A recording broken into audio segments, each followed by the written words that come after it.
Hey there, tonight we're diving into the resilience of ancient Athenians during the Persian Wars. What you're about to discover is how they transformed fear into strategy, forging unity amidst chaos. If these stories help you unwind, I'd love a quick like or subscribe, but only if they're genuinely working for you. I'm curious where in the world you're listening from, so drop your location and local time in the comments. It's amazing seeing our little community span the globe through these historical tales. Now settle in, maybe turn on some white noise or grab your favorite blanket, and let's drift into tonight's story together. If you were to stroll through the dusty streets of Athens around 500 BCE, you'd find yourself in a city that's buzzing like a beehive on caffeine. Democracy is the hot new trend, and everyone's talking about it like it's the latest gossip. Forget Instagram polls. Athenians are debating face-to-face in the agora, that bustling marketplace which doubles as the town square and intellectual battleground. And when I say everyone, I mean the free male citizens. Sorry, ladies and slaves, your opinions don't count in this version of democracy. Yet, it's a step up from the days when tyrants called the shots. Now, let's talk about democracy.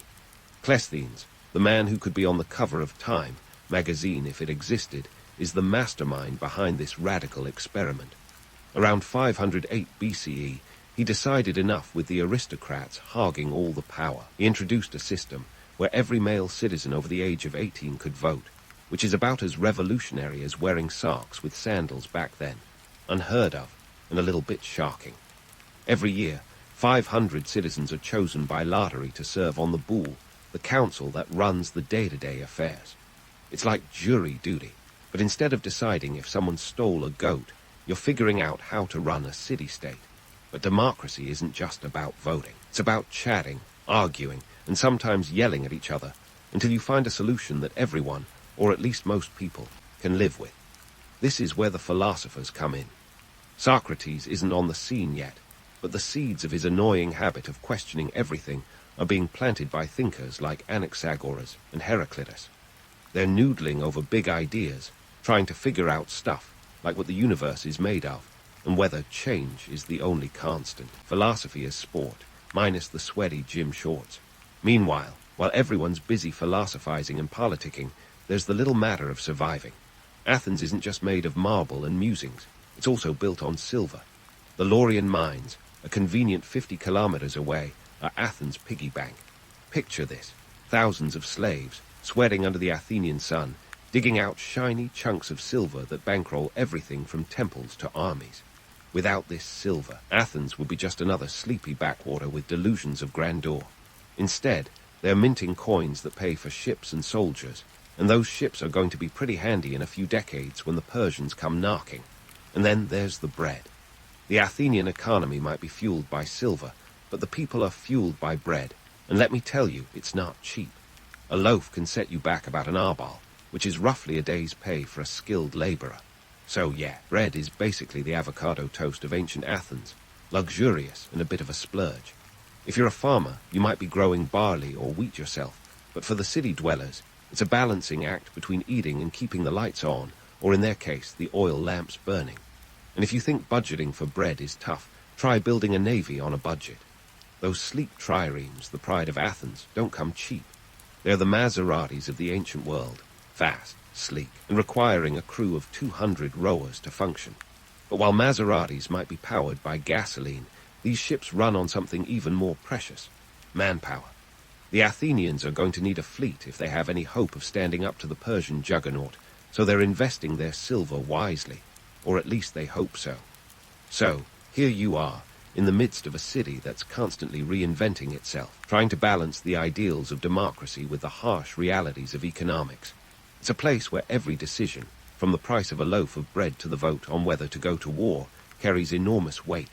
And yet, despite the looming threats and internal squabbles, there's a sense of possibility in the air.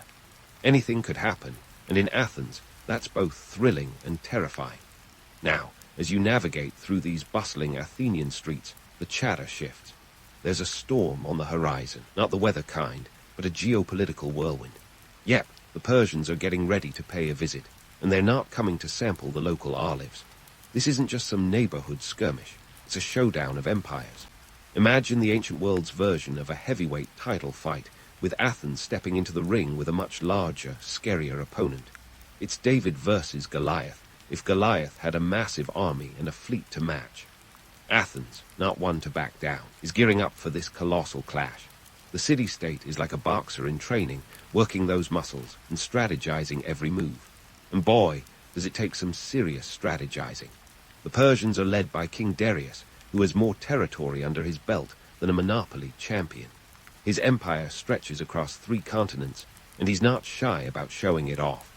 Picture the Persian army, a multicultural mix of soldiers from all corners of the empire, equipped with everything from Persian cavalry to Egyptian infantry.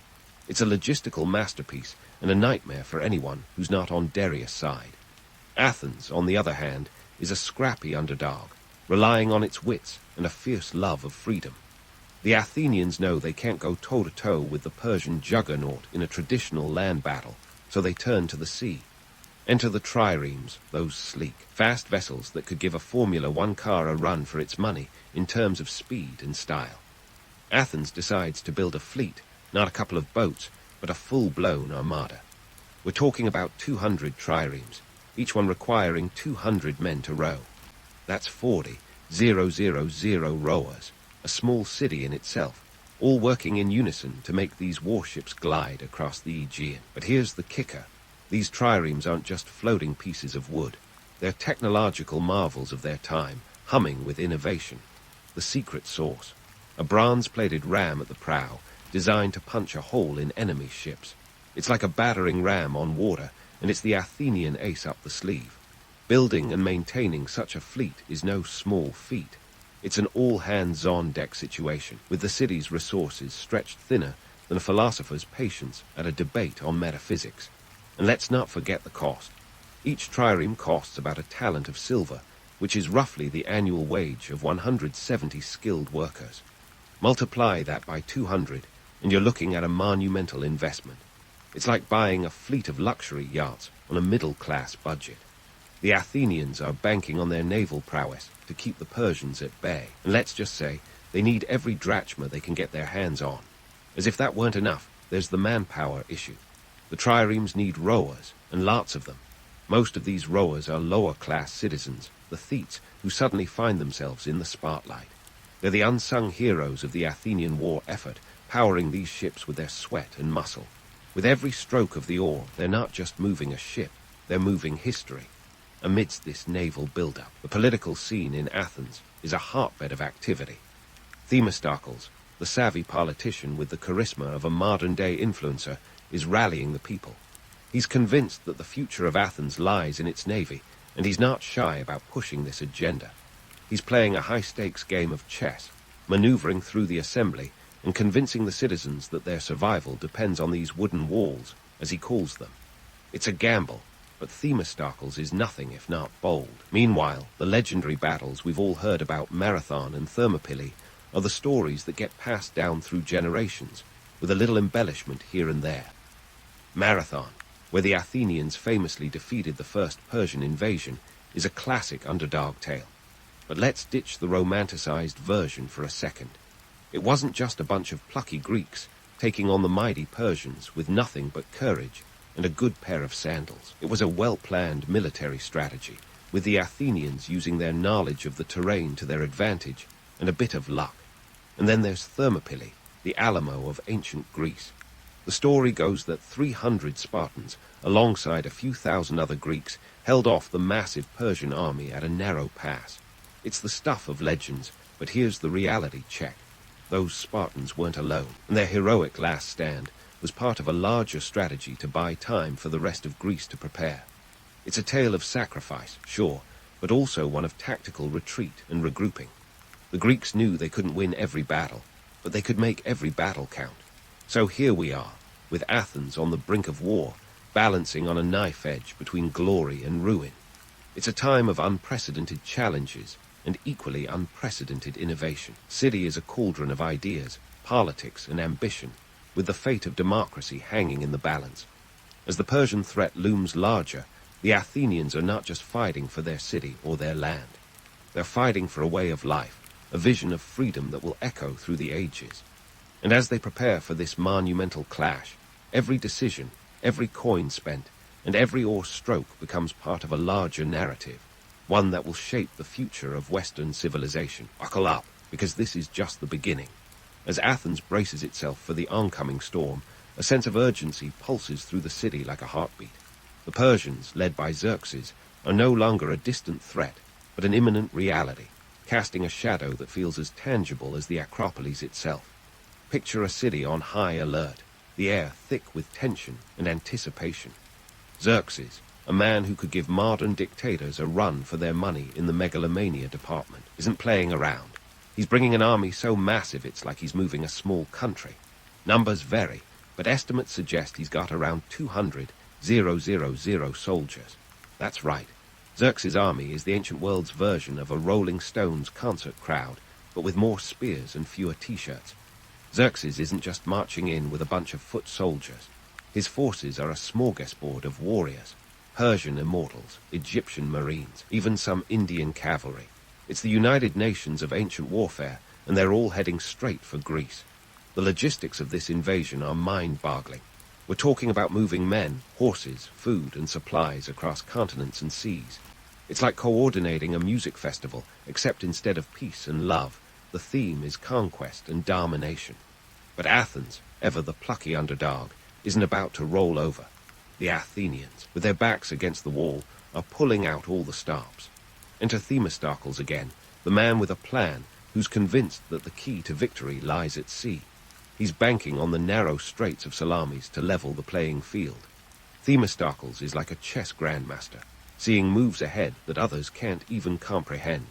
He's urging his fellow citizens to abandon their city and take refuge on the nearby island of Salamis. It's a hard sell, but desperation has a way of making even the most radical ideas seem palatable. Now, let's get into the nitty-gritty of Athenian life during this chaos. Your typical Athenian soldier or sailor is not the polished hero of legend. He's more like a blue-collar worker with a sword. These men are the backbone of Athens' defense, and their lives are a juggling act of fear, duty, and the faint hope of glory. Imagine waking up at dawn, the salty sea air mingling with the scent of olive oil and sweat. You're an oarsman on a trireme, and your day starts with a hearty breakfast of barley porridge. Not exactly a continental breakfast, but it's fuel for the long hours ahead. Once on board, you're packed in like sardines, shoulder to shoulder with your fellow rowers. There's no room for claustrophobia here. You're part of a well-oiled machine. The trireme is your battlefield, and every stroke of the oar is a step closer to either survival or oblivion. As you row, the chant of the Kelusts, the rowing master, keeps time. It's a rhythm that becomes a second heartbeat, driving you forward. But life on a trireme isn't just about the rowing. It's about the camaraderie and the shared jokes that help you forget, even just for a moment, that you're facing down the most powerful empire in the world. There's a gallows humor among the men, a dark comedy in the absurdity of it all. You might laugh about how you're getting the best work out of your life, or how the Persians will be too stunned by your chiseled physique to fight back. It's a coping mechanism, a way to keep the fear at bay. Meanwhile, back in the city, those who remain are doing everything they can to prepare. The women, children, and elderly left behind are not idle. They're making sacrifices to the gods, hoping to curry favor with the divine. They're also packing up essentials, ready to flee at a moment's notice. It's a scene of organized chaos, like a fire drill but with much higher stakes. As the Persian fleet approaches, the tension ratchets up a notch. Themistocles, ever the strategist, sends a secret message to Xerxes, suggesting that the Greeks are in disarray and planning to flee. It's a bold bluff, but one that works. Xerxes bites, and his fleet sails into the trap laid at Salamis. It's the classic Bedtime switch, and the stage is set for one of the most famous naval battles in history. The morning of the battle dawns clear and crisp, with the waters of the Saronic Gulf sparkling under the sun. It's a picturesque setting for what's about to become a bloodbath. The Greek fleet, vastly outnumbered but strategically positioned, waits in the narrow straits. The Persians, their vast numbers a liability in such confined waters, struggle to maneuver their ships. And then, like a symphony reaching its crescendo, the battle begins. The Greek triremes, smaller and more agile, dart in and out, using their bronze rams to deadly effect. The Persians, caught off guard, find themselves in disarray, their ships colliding with each other in the chaos. It's a naval ballet, but one where the stakes are life and death. Amidst this, the Athenian rowers are the unsung heroes. Their relentless pace and coordination are what drive the triremes to victory. Every stroke of the oar is a testament to their endurance and determination. They're not just rowing for themselves. They're rowing for their families, for their city, and for the very idea of freedom. The battle rages on, and slowly but surely, the tide turns in favor of the Greeks. Xerxes, watching from his throne on a nearby hill, can only look on in disbelief as his mighty fleet is decimated. It's a stunning upset, the equivalent of a scrappy underdog team taking down the reigning champions. As the dust settles, the Athenians emerge victorious, their naval prowess having turned the tide of war. It's a moment of triumph, but one tempered by the knowledge that the fight is far from over. The Persian threat still looms, and the road to peace remains fraught with peril. Back in Athens, the victory at Salamis is celebrated, but it's a celebration with a note of caution. The Athenians know that they've only won a battle, not the war. But for now, at least, they've bought themselves some breathing space, a chance to regroup and plan their next move. So there you have it, a snapshot of ancient Athens in its darkest hour, a city that refused to back down in the face of overwhelming odds. It's a story of resilience, ingenuity, and the indomitable spirit of a people who dared to dream of a future where freedom was more than just a word. While the Battle of Salamis may be over, the war for Greece's survival is just heating up. Stay tuned, because the story isn't over yet. As the echoes of battle fade, you'd think Athens would take a collective sigh of relief and maybe a well-deserved nap. But nope, not these guys. They're not just catching their breath, they're gearing up for what comes next. The victory at Salamis wasn't just a military triumph. It was the cosmic kick-me sign they plastered on Persia's back. Now, with the Persians licking their wounds and retreating, Athens sees an opening, one that could catapult them from a plucky city-state to the big leagues of ancient powerhouses. First off, let's talk economy. War, it turns out, is a bit like a dodgy investment that somehow pays off. Athens, flush with a newfound sense of invincibility and a whole lot of Persian spoils, is ready to cash in. Those silver mines at Laurian suddenly look like the jackpot at the end of the ancient world's rainbow. They're cranking out silver like there's no tomorrow, and this war booty fuels a post-war economic boom that would make a stock market bull blush. The influx of wealth transforms Athens into a buzzing hub of activity. The port of Piraeus, just a hop, skip, and a trireme ride from the city, becomes the beating heart of Athenian commerce. This isn't just your average port. It's the ancient equivalent of Wall Street, bustling with merchants, sailors, and all the goods you can imagine, from Egyptian grain to Phoenician purple dye. Trade routes fan out across the Mediterranean like a spider's web, and Athens is the spider, sitting pretty in the center. But with great wealth comes great ambition. Athens, having tasted victory, isn't content with just surviving. They're eyeing expansion like a kid eyes the last piece of cake at a birthday party. The Delian League, ostensibly formed to keep the Persians at bay, becomes Athens' vehicle for imperial ambitions. It's like a neighborhood watch that suddenly decides it wants to be the mayor.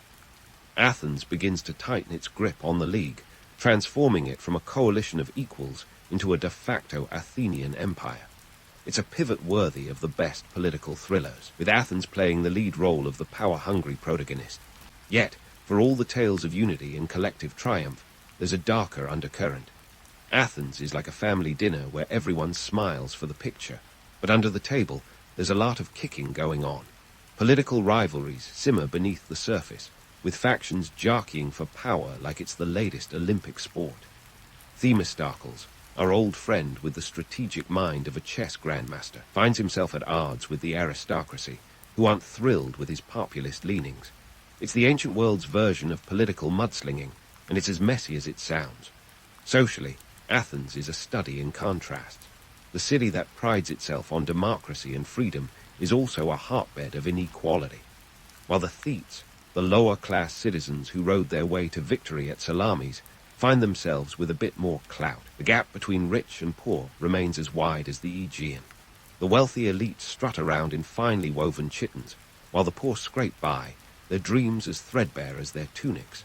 And let's not forget the women and slaves, who remain firmly on the sidelines of this democratic experiment. For them, the war's end changes little. Women are still expected to oversee domestic affairs with the grace of a ballet dancer and the efficiency of a Spartan drill sergeant, while slaves continue to toil away, their labor unnoticed and unappreciated. It's a reminder that even in a city that fancies itself as the pinnacle of freedom, not everyone gets a seat at the table.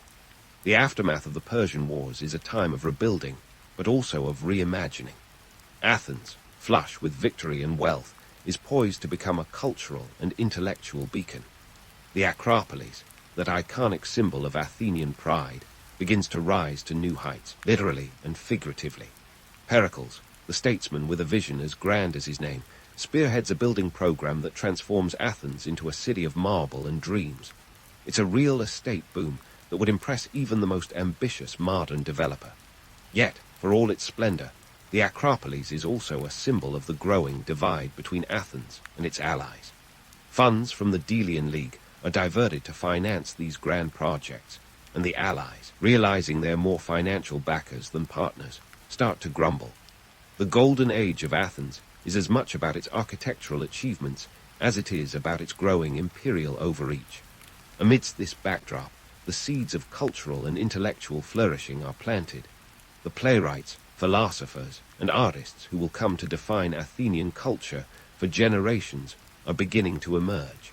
This is the Athens of Sophocles and Euripides, of philosophers who ask questions that still boggle minds today.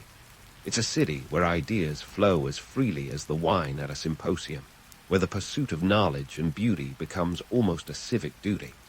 But let's not get too carried away with romanticizing ancient Athens. For all its strides in democracy and culture, it's a city grappling with its own contradictions. The tension between its democratic ideals and imperial ambitions is a tightrope walk that would make even the most daring acrobat hesitate. The myth of Athenian unity is just that, a myth. Beneath the surface, political rivalries, social inequalities, and imperial ambitions churn like a storm waiting to break. Athens may have emerged from the Persian Wars as a survivor, but it's a survivor with scars and ambitions that stretch far beyond mere survival. It's a city on the cusp of greatness, but also on the edge of internal conflict. As the Persians retreat into the annals of history, the real battle for Athens' soul is just beginning. Stay tuned, because this story is far from over. And so, as Athens stands on the precipice of a new era, it carries with it the dual legacy of triumph and turmoil. The Persian Wars, those cataclysmic clashes that nearly wiped Athens off the map, have instead catapulted it into the spotlight. A spotlight that's equal parts blinding glory and scorching scrutiny. The wars have left indelible marks, shaping not just the physical landscape of the city, but also the ideological terrain of Western civilization. This isn't just a story of battles and treaties. It's about the enduring echoes that continue to resonate in the modern world. First off, let's talk about democracy. Democracy, the Athenian gift to the world, wrapped up in a shiny bow of inclusivity and civic participation. Except peel back the layers, and the package is a bit more complicated. While the Persian threat galvanized Athens into a more cohesive democratic entity, it also highlighted the precarious balance of power. The idea of for the people by the people was revolutionary, but in practice it was more like for some people by some people. Women, slaves, and non-citizens were still left holding the short end of the stick, their voices as silent as the Parthenon stones. Yet, the Athenian experiment with democracy set the stage for future generations to play around with the concept, each adding their own twist. The notion that ordinary citizens could have a say in the running of the state was a seismic shift from the autocratic norms of the past. It planted the seed for political systems that value debate over dictatorship, a legacy that continues to germinate in parliaments and congresses worldwide. The Persian Wars were the crucible in which this democratic ideal was forged, tested, and ultimately strengthened, even if it was a bumpy ride getting there. Economically, the aftermath of the wars turned Athens into a power player. The city's coffers, once strained by the costs of war, now bulged with wealth from new trade routes and the spoils of victory. This newfound affluence wasn't just about lining pockets. It fueled an explosion of art, architecture, and philosophy. The Acropolis rose like a phoenix, its marble gleaming in the Athenian sun, a testament to human ambition and ingenuity. But it's worth asking, at what cost? The funds that built these monuments often came at the expense of Athens' so-called allies, a fact that didn't sit well with everyone. Politically, the wars left a complicated legacy. Athens' rise to dominance sowed the seeds of future conflicts, as other Greek city-states watched with growing resentment. The Delian League, initially a coalition of equals, became a stage for Athenian imperialism. It's like Athens signed up for a neighborhood watch and then decided to annex the whole block. The ensuing tensions would eventually lead to the Peloponnesian War, a conflict that would test the limits of Athenian power and the endurance of its democratic ideals. Socially, the Persian Wars were a crucible of change and continuity. While the lower classes found their status slightly elevated, thanks to their indispensable role in the war effort, the rigid social hierarchies remained largely intact. The Athenians were a bit like the rock stars of their time, celebrated for their achievements, but still trapped by the structures they helped create. The city's cultural renaissance, spurred by post-war prosperity, was a golden age of drama, philosophy, and art. Yet, beneath this cultural efflorescence lay the grim reality of continued inequality and exclusion. And then there's the military legacy. The Athenian navy, once a ragtag collection of ships, emerged as a formidable force. The lessons learned from the Persian Wars transformed Athens into a naval powerhouse, its triremes slicing through the Aegean like sharks. It was a game-changer, not just for Athens, but for naval warfare as a whole. The tactics and strategies honed during these conflicts would influence military thinking for centuries to come, a testament to the power of human ingenuity when faced with insurmountable odds. Reflecting on the Persian Wars, it's clear that their impact was as complex as it was profound. The conflicts tested the resilience of the Greek city-states, forcing them to confront their own limitations and redefine their identities. The wars were a crucible of human experience, showcasing both the best and worst of what societies are capable of. They were a reminder that the ideals of democracy and freedom are not just handed down from on high, but must be fought for and defended, often at great cost. So, what does all this mean for us today?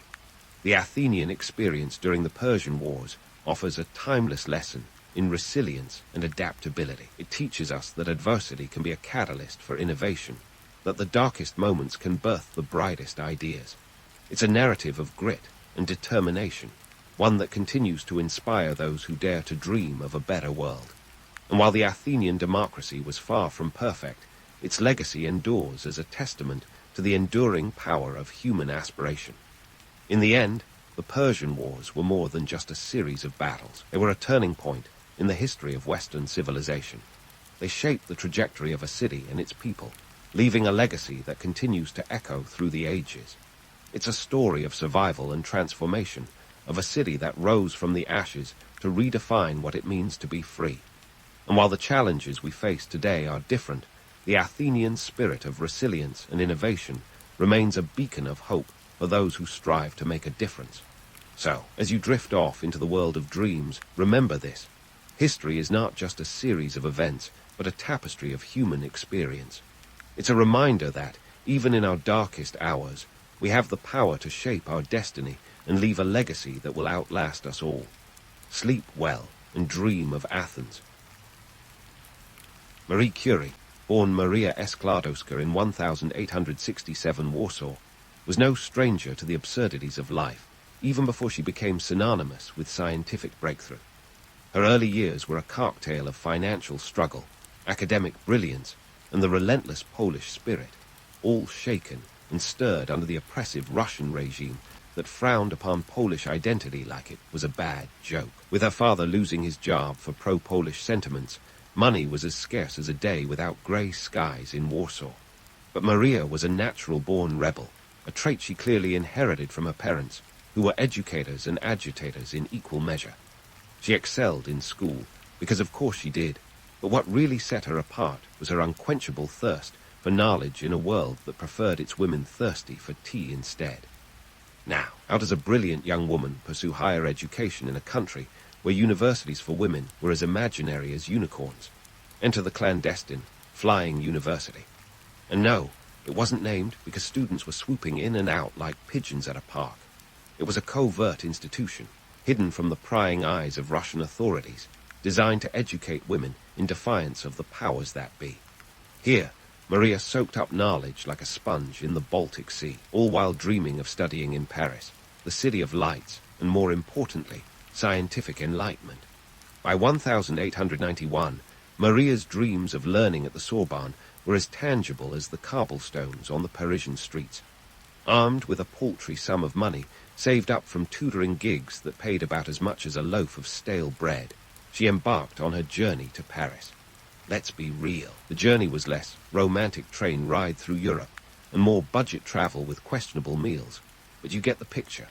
Once there, she transformed into Marie, perhaps because Maria was too exotic for the French tongue, or maybe she just fancied the change. Either way, her name wasn't the only thing that had to adapt. Paris, in the late 19th century, was a marvel.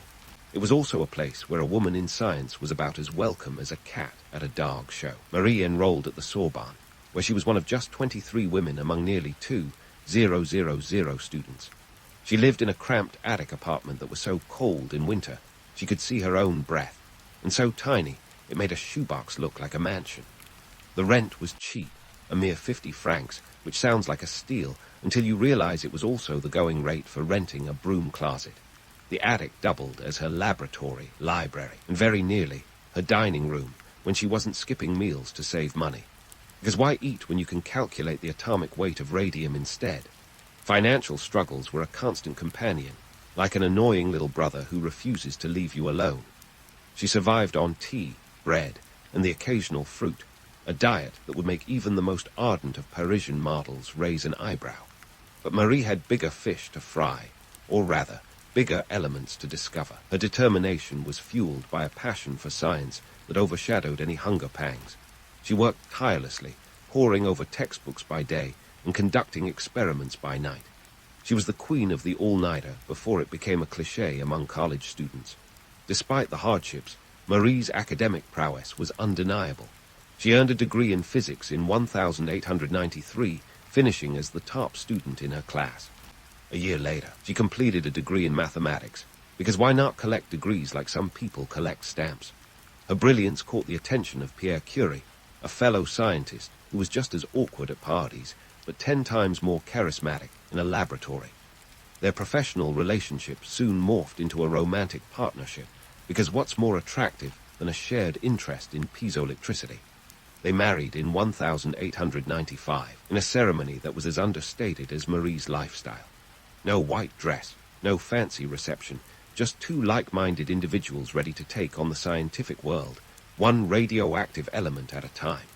Marie's early years in Paris were a blend of struggle and triumph, a testament to her resilience and intellect. She was a pioneer fighting against the tide of societal norms, armed with nothing but her brains and an unyielding will. Her humor, though often understated, is as sharp as her scientific mind. When asked about her modest dwelling, she might have quipped it was perfect for an aspiring scientist, well ventilated for all the fumes and conveniently located for those midnight eureka moments. But it was this very environment, stripped of comfort and luxury, that fostered the genius who would eventually redefine the periodic table. Her story is not just one of scientific discovery, but of breaking barriers at every turn, with a smirk and a shrug, because sometimes that's all you can do when you're changing the world. Marie Curie's early years in Paris set the stage for what would become a scientific revolution. Her attic might have been a real estate agent's nightmare, but it was also an incubator for ideas that would shake the scientific community to its core. And speaking of shaking things up, let's talk about radioactivity. It wasn't a household term back then. The world was blissfully unaware of the subatomic pandemonium lurking in everyday materials. Enter Marie and her groundbreaking research, which began in earnest after she married Pierre Curie. The two of them were the original power couple, minus the red carpet and paparazzi. They were like the Beyoncé and Jay-Z of the periodic table, but with more lab coats and fewer Grammy Awards. Marie and Pierre's love story wasn't the stuff of fairy tales, but it was authentic and rooted in a shared passion for science. Theirs was a partnership of equals, a rarity in the 19th century, when most marriages operated on the man speaks, woman nods principle. Pierre was no traditionalist, though. He admired Marie's intellect and was more than happy to let her take the lead in their joint research. In 1898, the duo discovered polonium, an element that Marie named in a nod to her homeland, Poland. If you think naming an element after your country is a subtle way to throw shade at the Russian Empire, you'd be absolutely right. Polonium was a thumb in the eye of the powers that had tried to erase her culture, a reminder that Marie hadn't forgotten her roots. But polonium was just the opening act. The main event came later that year when the Curies announced the discovery of radium, a discovery that would eventually redefine chemistry and physics. Radium was like the rock star of elements, glowing in the dark as if it had its own spotlight, and everyone wanted a piece of it. The Curies' work on radioactivity proved that atoms were not indivisible, as previously thought, but rather composed of smaller parts with the potential to release enormous amounts of energy. This was a revelation that made scientists across the globe sit up and reconsider everything they thought they knew about the building blocks of matter. Their research wasn't just a walk in the park, though. It was more like a grueling uphill climb in the Himalayas without the Sherpas. The Curies spent countless hours stirring cauldrons of pitchblende, a uranium-rich ore, in a process that was as tedious as it was physically demanding. Imagine trying to extract a mere gram of radium from tons of ore, using little more than elbow grease and a stubborn refusal to quit. The irony. The radium they painstakingly extracted was worth a fortune, but Marie and Pierre were more interested in the science than the potential for riches. They refused to patent their discoveries, opting instead to share their findings with the world. It was a move that baffled the business-minded, but spoke volumes about their commitment to the greater good. Of course, with great discovery comes great misunderstanding. The public latched onto the idea of radium like it was the latest health craze, thanks to its mysterious glow and the promise of miraculous benefits. Before long, radium was being touted as a cure-all for everything from arthritis to impotence, available in everything from toothpaste to cosmetics. It's hard not to chuckle at the absurdity of it all, but at the time, people genuinely believed they were tapping into the fountain of youth. Radium's glowing appeal was irresistible, and it was marketed with all the subtlety of a carnival barker promising eternal life for just a nickel. Back in the lab, Marie and Pierre continued their work, fueled by nothing more than scientific curiosity and the occasional strong cup of coffee. Their partnership was as much a fusion of minds as it was a marriage, and their dynamic defied the conventions of their era.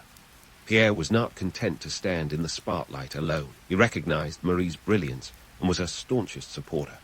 Their intellectual camaraderie was evident in their joint publications and shared Nobel Prize in Physics in 1903. Unlike today's award ceremonies, this one didn't come with a televised red carpet, but it did solidify their status as scientific pioneers. Despite the accolades, life wasn't all smooth sailing.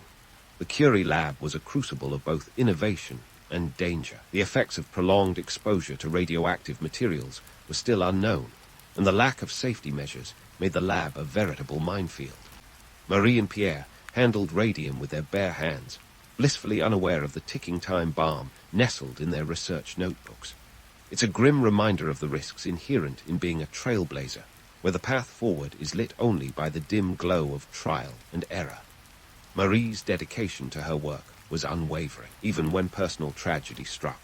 In 1906, Pierre died in a tragic accident, leaving Marie to navigate the world both as a widow and a single mother. It was a devastating blow, but Marie was nothing if not resilient. She pressed on, driven by the belief that her work was larger than any individual, herself included.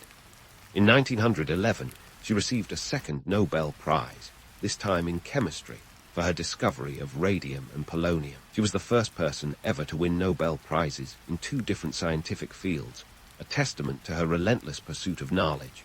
Marie Curie's story is a cocktail of triumph and tragedy, served with a twist of irony. While the world marveled at the wonders of radioactivity, Marie bore the brunt of its hidden dangers. Her health deteriorated from years of exposure, yet she never wavered in her quest for understanding. She was a woman ahead of her time, challenging the status quo with every experiment and every lecture she delivered. Her legacy is not just a testament to her scientific genius, but also to her indomitable spirit, a reminder that the pursuit of truth is worth every struggle and every sacrifice. So, the next time you hear about a scientific breakthrough, spare a thought for Marie Curie, who looked at the periodic table and saw not just a collection of elements, but a universe of possibilities waiting to be discovered. Marie Curie was no stranger to the spotlight, but the glow of fame was about as soothing as a radium bath. It's hard to believe, but the woman who had already bagged a Nobel Prize in physics in 1903 was about to go for a second round, this time in chemistry. You'd think the scientific community would have rolled out the red carpet, but instead, they almost pulled it out from under her feet. For someone who had given the world a new understanding of the atomic universe, Curie was treated with all the warmth of a Parisian winter. Let's set the scene. It's 1911, and Marie is on the brink of becoming the first person ever to win 2 Nobel Prizes. But oh, the drama. Just as she was basking in the glow of her radium discoveries, rumors of a scandalous affair with fellow scientist Paul Langevin spread like wildfire. Langevin, a married man, was tangled in a web more complicated than any molecular structure, and the media had a field day. The French press, ever the paparazzi of its day, was less concerned with Marie's contributions to science than with labeling her as a homewrecker. If you think the tabloids today are brutal, imagine the vitriol of early 20th century gossip rags. It's a testament to Marie's resilience that she didn't let this storm derail her. Nobel Committee was all set to hand her the prize when they hesitated, worried that the scandal would tarnish their prestigious award. They even suggested she skip the ceremony. Marie's response: a cool, scientific shrug. She had no intention of being sidelined by scandal. Thank you very much. She attended the ceremony, collected her prize, and reminded the world that her work was about atoms, not amorous affairs. The allure of the Nobel Prize often carries the myth of a glamorous life, but let's burst that bubble right here. Winning a Nobel in the early 1900s didn't translate to a life of luxury. Sure, there was prize money, 782 francs for her second prize, to be exact, but this was no jackpot. A chunk of it was immediately invested back into her work, because what's a Nobel Prize-winning scientist without a lab teetering on the edge of financial ruin? Marie's lab was a gritty, grimy place, far from the pristine images you might have in mind. Picture a workspace where radioactive materials were handled with the same nonchalance as one might have for a morning coffee run. Safety protocols. Those were as non-existent as the internet back then. Marie and her colleagues juggled radium salts without gloves, unaware of the ticking time bomb they held. The lab was more of a radioactive circus than a controlled environment, with materials glowing ominously in the dim light. Yet despite the hazardous conditions, Marie thrived on the chaos. Her dedication was unyielding. While others might have seen the lab as a death trap, she saw it as her sanctuary. Here was a woman who, despite personal and professional pressures, remained steadfast in her pursuit of scientific truth. Her work was more than just a career. It was a calling, a relentless quest to unravel the mysteries of the universe, even as the universe conspired to keep its secrets. Now, it's tempting to paint Marie Curie as a lone warrior, battling the elements and societal prejudices all by herself. But let's not forget the support she had from a circle of like-minded scientists. These were folks who recognized her brilliance and stood by her, despite the swirling controversies. They were the unsung heroes of her story, fellow travelers on the road to discovery, who shared her vision of a world illuminated by scientific enlightenment. Marie's story is a testament to the power of grit and grace under pressure. The world around her was changing rapidly, with scientific, social, and political upheavals shaking the very foundations of the old order. Through it all, Marie remained a steadfast beacon of rationality in an often irrational world. Her life was a blend of triumph and tragedy, bound together by the unbreakable thread of her passion for science.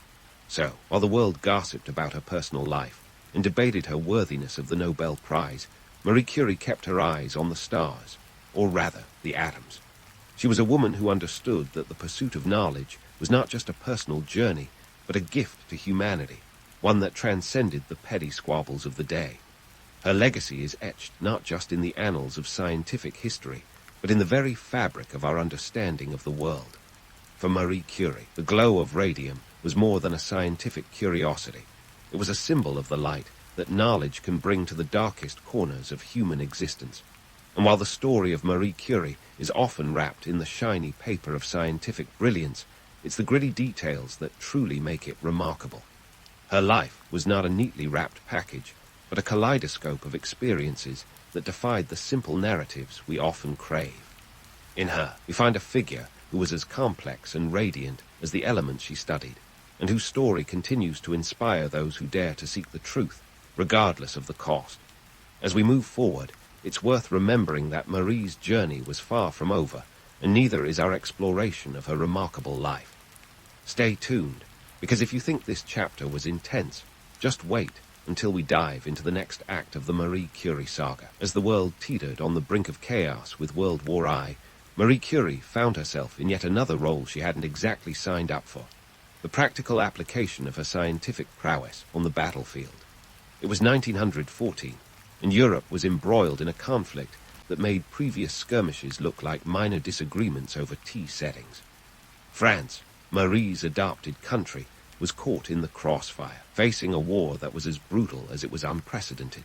Trench warfare, mustard gas, and the gruesome reality of mechanized killing made this war a grim spectacle, and Marie wasn't content to sit on the sidelines with a pair of knitting needles.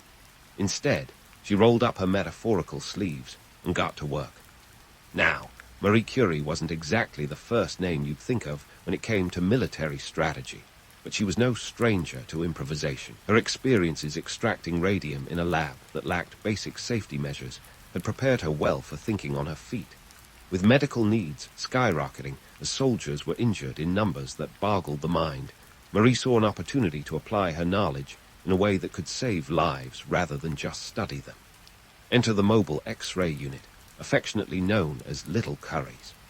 And no, they weren't named after her daughters, though Irene and Eve were likely just as brilliant.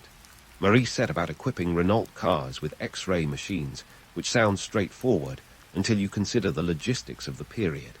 This was an era where the idea of portable anything was about as futuristic as flying cars. But Marie was undeterred. The concept was simple. If the patients couldn't come to the X-rays would come to them. She mobilized about 20 vehicles, which at the time cost about 2,000 francs each. No small sum when the economy was as stable as a house of cards in a wind tunnel. With her daughter Irene by her side, she personally trained over 150 female technicians to operate these machines. And here's the kicker. She learned to drive, which was practically a revolutionary act in itself, given that Marie behind a wheel was as rare a sight as a Parisian smiling in rush hour. But this wasn't just a nifty science project. These mobile X-ray units were game changers, allowing battlefield medics to locate bullets and shrapnel without resorting to guesswork or the equally medieval practice of poking around aimlessly. Within a year, her units had X-rayed over 1 million wounded soldiers.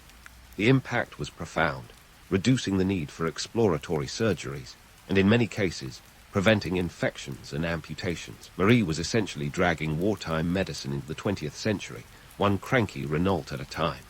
Of course, nothing worth doing is ever easy, and Marie's wartime efforts were no exception. Bureaucratic red tape was as plentiful as the mud in Flanders, with gender barriers as thick as the fog of war. Despite her towering credentials, Marie faced skepticism, even hostility, from the French military establishment. After all, what did a woman know about the harsh realities of war? Quite a bit, as it happened. Marie's response to these challenges was classic Curie.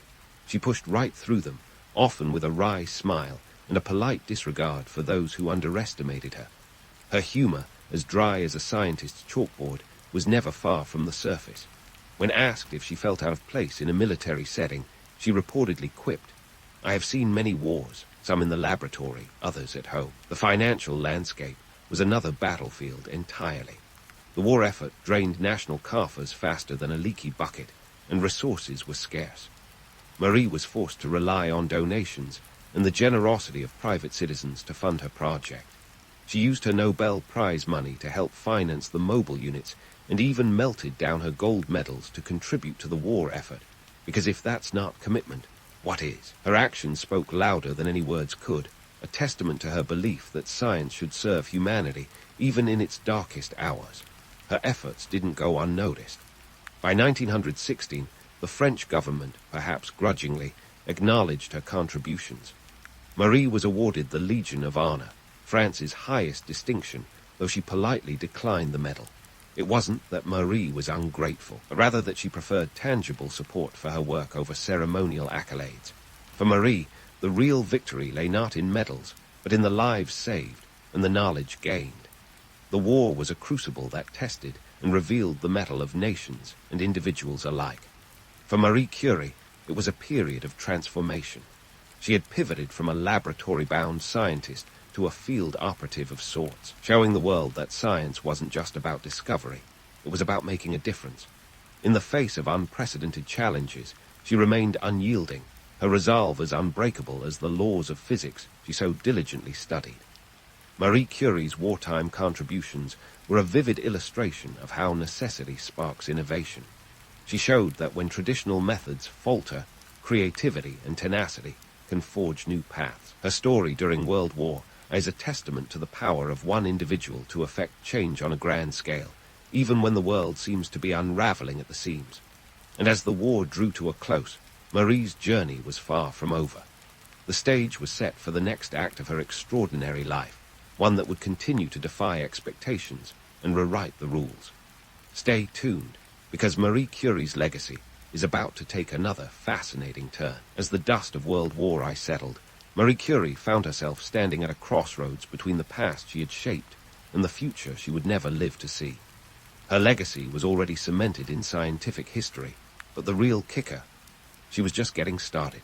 If you thought her earlier achievements were impressive, the post-war period was her victory lap, minus the fanfare, and with a bit more radioactive fallout than the average parade. Marie returned to her first love, research. She spearheaded the creation of the Radium Institute in Paris in 1919, which soon became a beacon for budding scientists eager to walk in her formidable footsteps. By 1922, she was appointed to the International Commission on Intellectual Cooperation by the League of Nations, a precursor to today's UNESCO. It was as if the world finally realized that having a genius on board wasn't such a bad idea after all. But let's not kid ourselves. This wasn't some cozy retirement gig. The Institute was a hub of innovation, churning out discoveries at a rate that put other research centers to shame, and it was all under Marie's watchful eye. The Radium Institute, or the Institut du Radium if you're feeling fancy, was more than just a scientific playground. It was a testament to Marie's vision of a world where knowledge was shared freely, a place where young scientists could get their hands dirty, sometimes literally, and push the boundaries of what was known. The Institute became a magnet for talent, attracting luminaries like Frédéric Joliot and Ion Joliot-Curie, Marie's own daughter, who would go on to win Nobel Prizes themselves. Talk about keeping it in the family. The allure of Marie Curie's story often glosses over the grit of her reality. She was no demure figurehead, but a hands-on director who navigated the labyrinthine world of early 20th century academia with the skill of a seasoned chess player. Yet, for all her accolades, Marie continued to live frugally, more interested in glassware for her lab than glass slippers. Her commitment to science was rivaled only by her stubborn refusal to let fame dictate her life. She was the kind of person who would rather spend an afternoon in the lab than bask in the glow of societal adulation. A glow, mind you, far safer than the radioactive kind she was used to. But let's not pretend she was some kind of untouchable icon.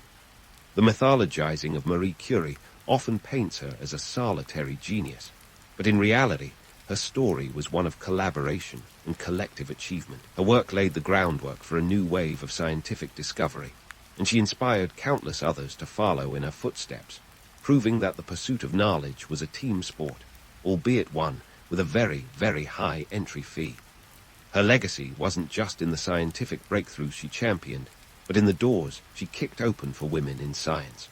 In a world where gender parity was about as common as a polite Parisian waiter, Marie was a trailblazer who refused to let societal norms dictate her path. She wasn't just changing the periodic table, she was reconfiguring the social one too. And if the establishment found that unsettling, well, that was their problem, not hers. Now, here's where the plot thickens. Despite her groundbreaking work, the very element that had catapulted her to fame was taking a toll on her health. By the 1930s, Marie was suffering from aplastic anemia, a condition likely brought on by years of unprotected exposure to radioactive materials. The irony is sharper than a Geiger counter's needle. She was felled by the very force she had harnessed. It's the kind of poetic justice that would make a Greek tragedian nod in approval, yet it underscores the high cost of pioneering. Marie Curie passed away on July 4, 1934, in a sanatorium in Haute-Savoie, France, leaving behind a legacy as luminous and complex as radium itself. She was buried next to Pierre in a modest grave, which might sound anticlimactic for someone of her stature, until you realize that humility was always her style. In 1995, she was reinterred in the Panthéon in Paris, the first woman to be so honored for her own achievements. It's as if France finally decided to give her the hero's welcome she deserved, even if it was a few decades late. Better late than never, right? Marie Curie's story is often wrapped in the mythical glow of scientific legend, but it's the gritty reality that makes her truly inspiring. She was a woman who, despite countless hurdles, refused to let the world tell her who she could or couldn't be. Her life was a masterclass in resilience, a testament to what can be achieved when passion meets perseverance. And while we love to romanticize her achievements, it's important to remember the very real sacrifices behind the headlines. So, the next time you hear about a groundbreaking scientific discovery, pause for a moment to consider the giants whose shoulders we stand on. Marie Curie was one of those giants, her influence radiating through the generations like the elements she studied. Her life was a blend of stark realities and brilliant achievements, a reminder that the pursuit of knowledge is both a privilege and a responsibility. In the end, Marie Curie's legacy is more than just a chapter in a history book. It's a living testament to the power of determination and the enduring impact of a life dedicated to science.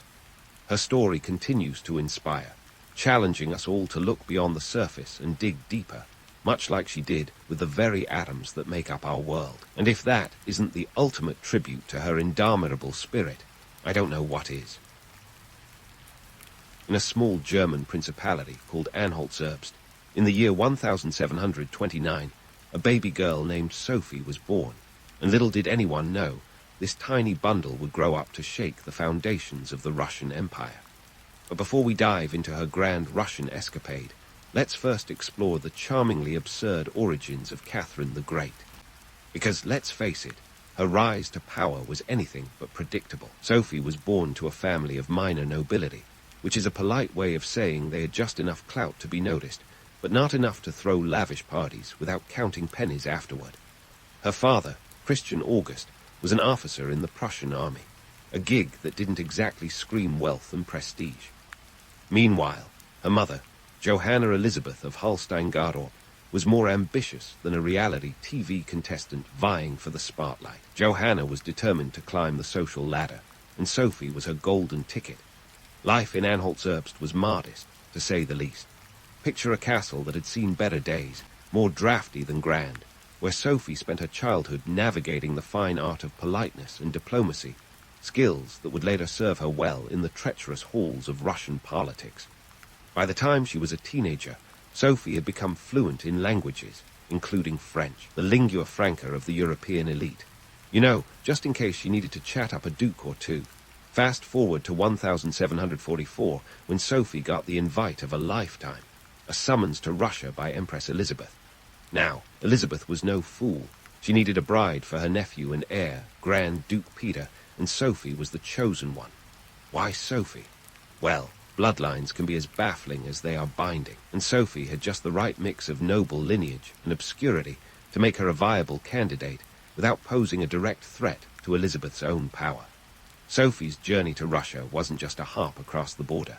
It was a 1,000-mile trek east, and while the trip was no luxury cruise, it was her ticket to a whole new world. Upon arrival, she made a strategic move that any seasoned politician would applaud. She converted to Russian orthodoxy, ditching her Lutheran roots faster than you can say political convenience.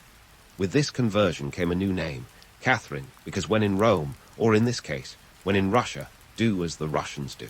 All of a sudden, Sophie was Catherine, and she was ready to play the game. Catherine's marriage to Peter was anything but a fairy tale. Forget roses and romance. Their union was more like a sitcom with a laugh track that often skipped a beat. Peter, who would later become Peter Roman III, was a peculiar character. He was obsessed with all things Prussian, which was about as popular in Russia as a snowstorm in July. Imagine marrying someone who can't stop talking about their ex, except in this case, the ex was an entire country. The young couple's relationship was rocky, to say the least. Peter was more interested in playing with toy soldiers than in, well, being a husband. Catherine, on the other hand, was busy soaking up knowledge and charm like a sponge in a bid to win over the Russian court, which wasn't exactly an easy crowd. She read voraciously, delving into the works of French philosophers and strategizing her next move like a chess master, which is a handy skill when your spouse is more interested in reenacting battles than building a dynasty. In the grand tapestry of Catherine's life, this early chapter sets the stage for her transformation from a minor German princess to a formidable contender for the Russian throne. She had the brains to match her ambition, and soon enough the court began to take notice. While Peter dreamt of military grandeur, Catherine was plotting her own ascent, one carefully calculated move at a time. But before we jump ahead to the part where Catherine seizes the throne, spoiler alert, it's as dramatic as it sounds. It's crucial to appreciate the groundwork she laid in these formative years. Catherine was more than just a figurehead in a gilded cage. She was a political powerhouse in training. Her early life was a cocktail of political maneuvering, strategic marriages, and a hefty dose of intellectual curiosity. And while the Russian court might have been a tough nut to crack, Catherine was more than ready to give it a good whack with her metaphorical sledgehammer of cunning and charm. So, there you have it, the not-so-humble beginnings of Catherine the Great, from a drafty German castle to the opulent palaces of Russia. Her journey was just beginning, and if you think the early years were fascinating, just wait until we get to the part where she really starts shaking things up in Mother Russia. As the stage was set for Catherine's grand entrance into Russian power politics, the empire itself was a tangled mess of intrigue, ambition, and enough drama to make a soap opera look like a kindergarten play. By 1762, Catherine had been in Russia for nearly 2 decades, and she'd learned that in the ruthless world of Russian court politics, it was often a case of eat or be eaten. Her husband, Peter Roman III, was now Tsar, but let's just say his reign was about as popular as a lead balloon. Peter's admiration for Frederick the Great of Prussia was no secret, and it made the Russian nobility squirm like they'd just found themselves at a Prussian-themed dinner party without the right outfit. Imagine a Russian Tsar who openly adored the enemy, a bit like rooting for the opposing team in the World Cup final held in your own backyard. Peter's policies were perceived as not just a betrayal, but a full-blown identity crisis for the Russian Empire. Meanwhile, Catherine was biding her time, ready to seize the throne with the kind of precision that would make a Swiss watchmaker proud. Then came the coup of 1762, an event that, despite its epic implications, lacked the fireworks of a Hollywood blockbuster. There were no epic battles or dramatic last stands. Instead, it was more like a well-executed chess move. Peter was away at his summer palace, Oranienbaum, blissfully unaware that his queen was about to flip the board, with the backing of the military and key political figures. Because nobody stages a coup solo unless they've got a death wish, Catherine took control. On July 9, 1762, she was proclaimed Empress, and Peter was unceremoniously ousted, later dying under mysterious circumstances. The official line was hemorrhoidal colic, but let's be real, his death was about as natural as a plastic flower. Once on the throne, Catherine wasted no time getting down to business. She embraced the Enlightenment like it was the latest tech gadget, cozying up to the intellectual titans of the age. Voltaire, Diderot, and other philosophers became her pen pals, exchanging letters like they were trading secret recipes. Catherine was all about modernizing Russia, but she was no starry-eyed idealist. She understood that ruling a sprawling empire meant balancing progressive ideas with the harsh realities of governance. Catherine's early reforms focused on making the government more efficient, cutting through the bureaucratic red tape like a chef slicing through a Gordian knot. She reorganized the provincial government, creating provinces and districts that made administration more manageable. It wasn't just change for the sake of change. It was pragmatic, designed to make the vast Russian landscape a bit less chaotic. Picture a giant patchwork quilt where all the patches finally align. The economy was another beast entirely. Catherine knew that Russia's backbone was agriculture, so she encouraged the settlement of new lands, enticing settlers with promises of free land and tax breaks. Think of it as the 18th century version of a startup incentive, but with more wheat and fewer tech bros. This move was part of her larger strategy to boost the empire's economic output and make Russia a formidable player on the European stage. But let's not get too carried away with visions of Catherine as a pure Enlightenment hero. Her reforms were progressive, yes, but they were also designed to strengthen her own power. She walked a tightrope between implementing enlightened ideas and keeping the nobility, the real power brokers, on her side. The infamous nakaz, or instruction, which she drafted in 1767, was a prime example. It was a sweeping document that laid out her vision for a just and rational society, but it was more of a philosophical treatise than a practical policy guide. The nakaz was meant to be a roadmap for a new legal code, and in it, Catherine waxed poetic about the separation of powers and the rights of the individual. Yet, while it made for great reading, it was largely aspirational. Russian society wasn't exactly ready to embrace such radical ideas, and the nakaz ended up being more of a PR win than a legislative triumph. It was like writing a best-selling novel that never gets adapted into a movie. Catherine's rule was also marked by a series of internal challenges, the most significant being the Pugachev Rebellion of 1773-75. Led by Yemelyan Pugachev, a Cossack who claimed to be the deceased Peter Roman III, it was the largest peasant revolt in Russian history. It was as if Russia had suddenly found itself starring in its own episode of Game of Thrones, complete with impostors and battles. The rebellion was a wake-up call for Catherine, highlighting the deep-seated discontent among the peasantry. Ultimately, the revolt was crushed, but it exposed the cracks in the empire's social fabric. Despite these challenges, Catherine managed to keep the empire together, a testament to her political savvy and iron will. She expanded Russia's borders, most notably through the partitions of Poland, which saw the once mighty Polish-Lithuanian Commonwealth carved up like a Sunday roast. In doing so, Catherine secured a buffer zone against Western Europe and expanded her empire's influence, a move that would have made any real estate mogul green with envy. As we close this chapter on Catherine's early reign, it's clear that she was more than just a figurehead with a taste for Enlightenment philosophy. She was a shrewd ruler who understood that power was as much about perception as it was about policy. Catherine the Great wasn't just a title. It was a testament to her ability to navigate the treacherous waters of Russian politics with a steady hand and a sharp mind.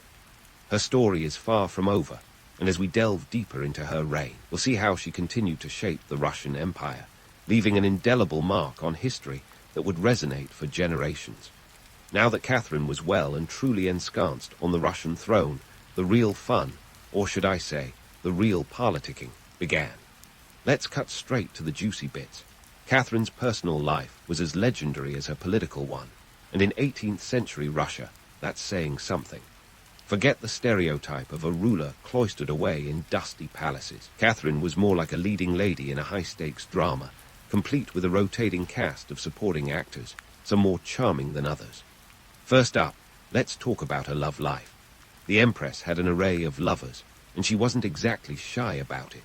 But before we start comparing her to a certain modern pop star with a penchant for high-profile romances, let's get one thing straight.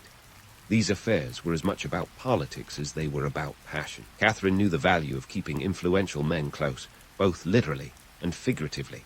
Take Grigory Orlov, for instance. Not only was he one of her first significant lovers, but he also played a crucial role in the coup that brought her to power. Talk about mixing business with pleasure. And then there was Grigory Potemkin, the man who might well have been her soulmate if 18th century Russia allowed for such hallmark sentiments. Potemkin wasn't just a pretty face. He was a formidable political and military mind, and together they were a formidable duo. Whispered rumors suggested they might have secretly married, but whether true or not, their partnership was undeniably powerful. Potemkin helped Catherine expand Russian influence in the Black Sea region, and he was instrumental in the annexation of Crimea in 1783.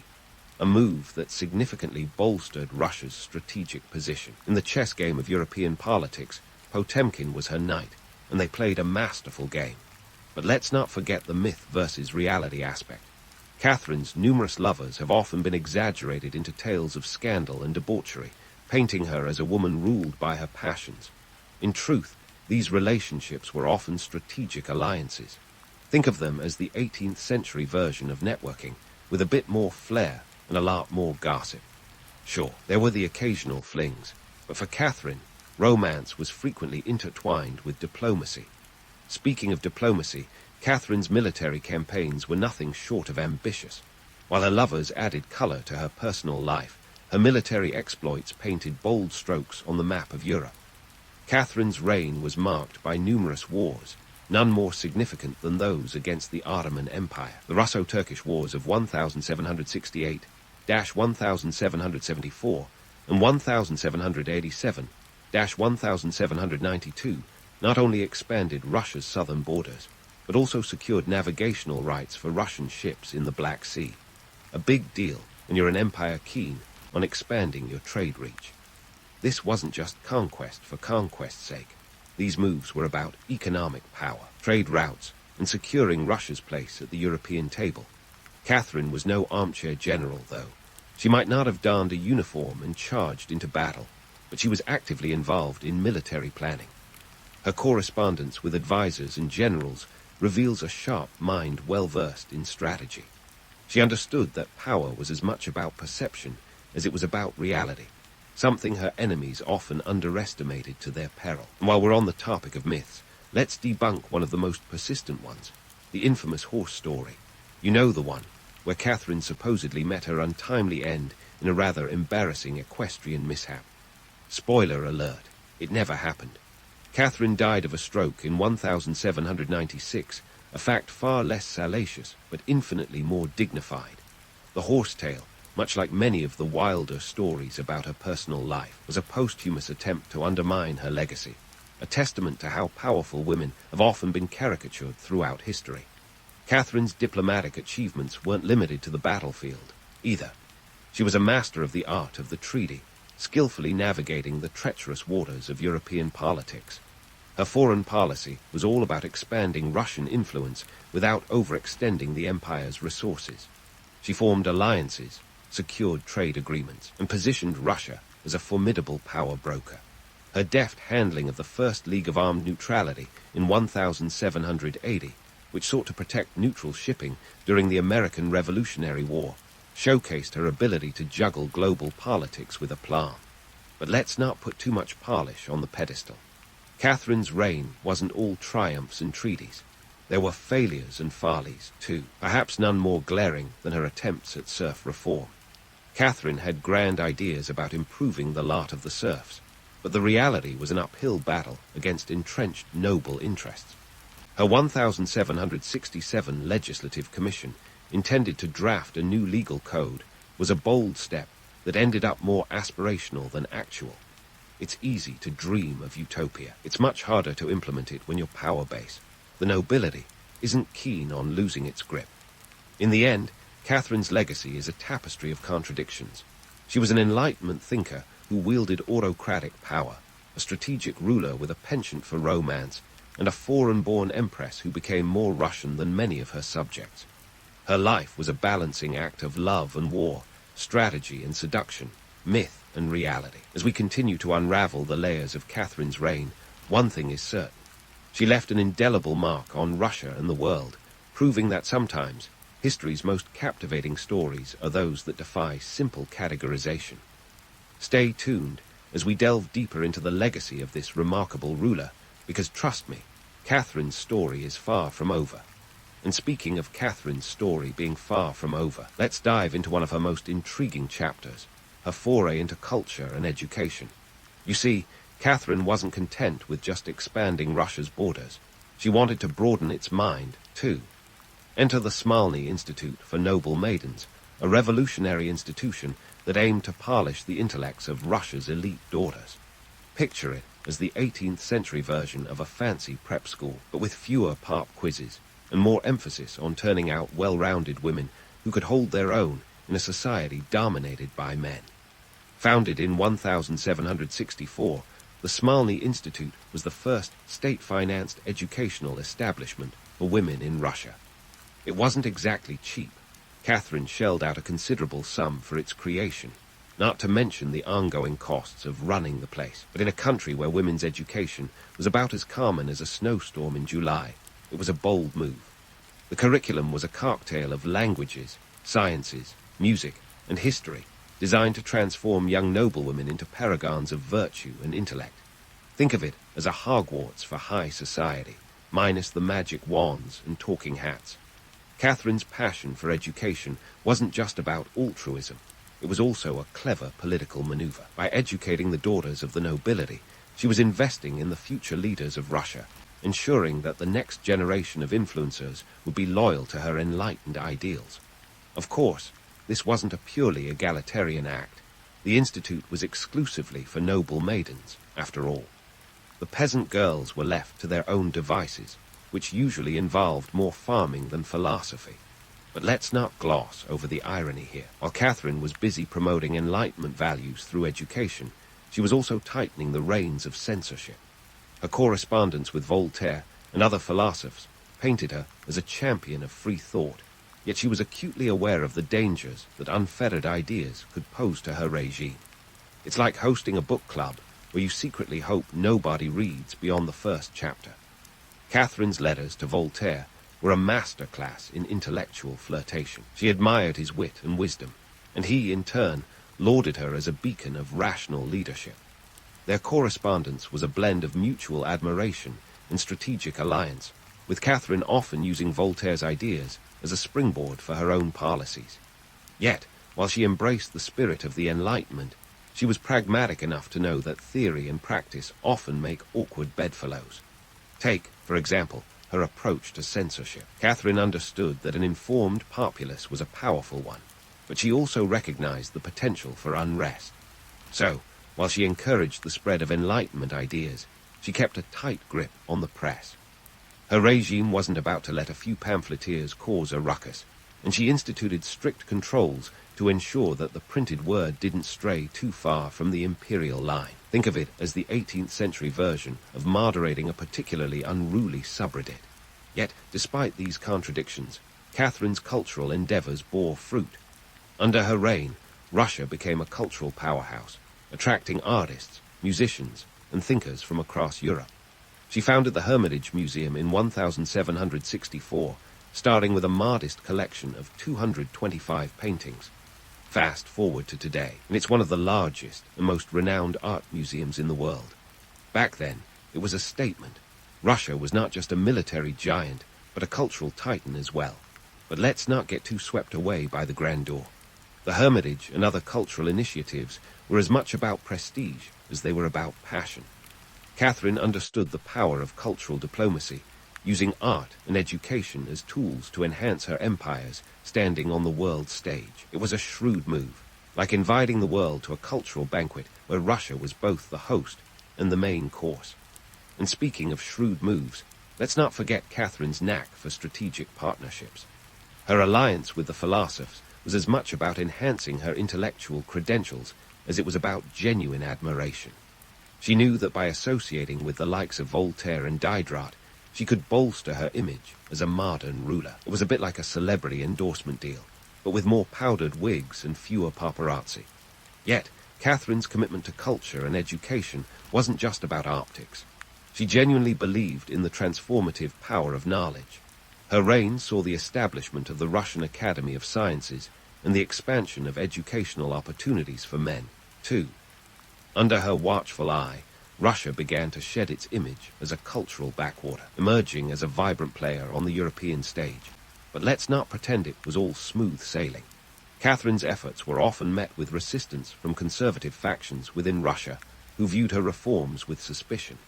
Her attempts to modernize the education system were not universally welcomed, and she faced an uphill battle against entrenched interests.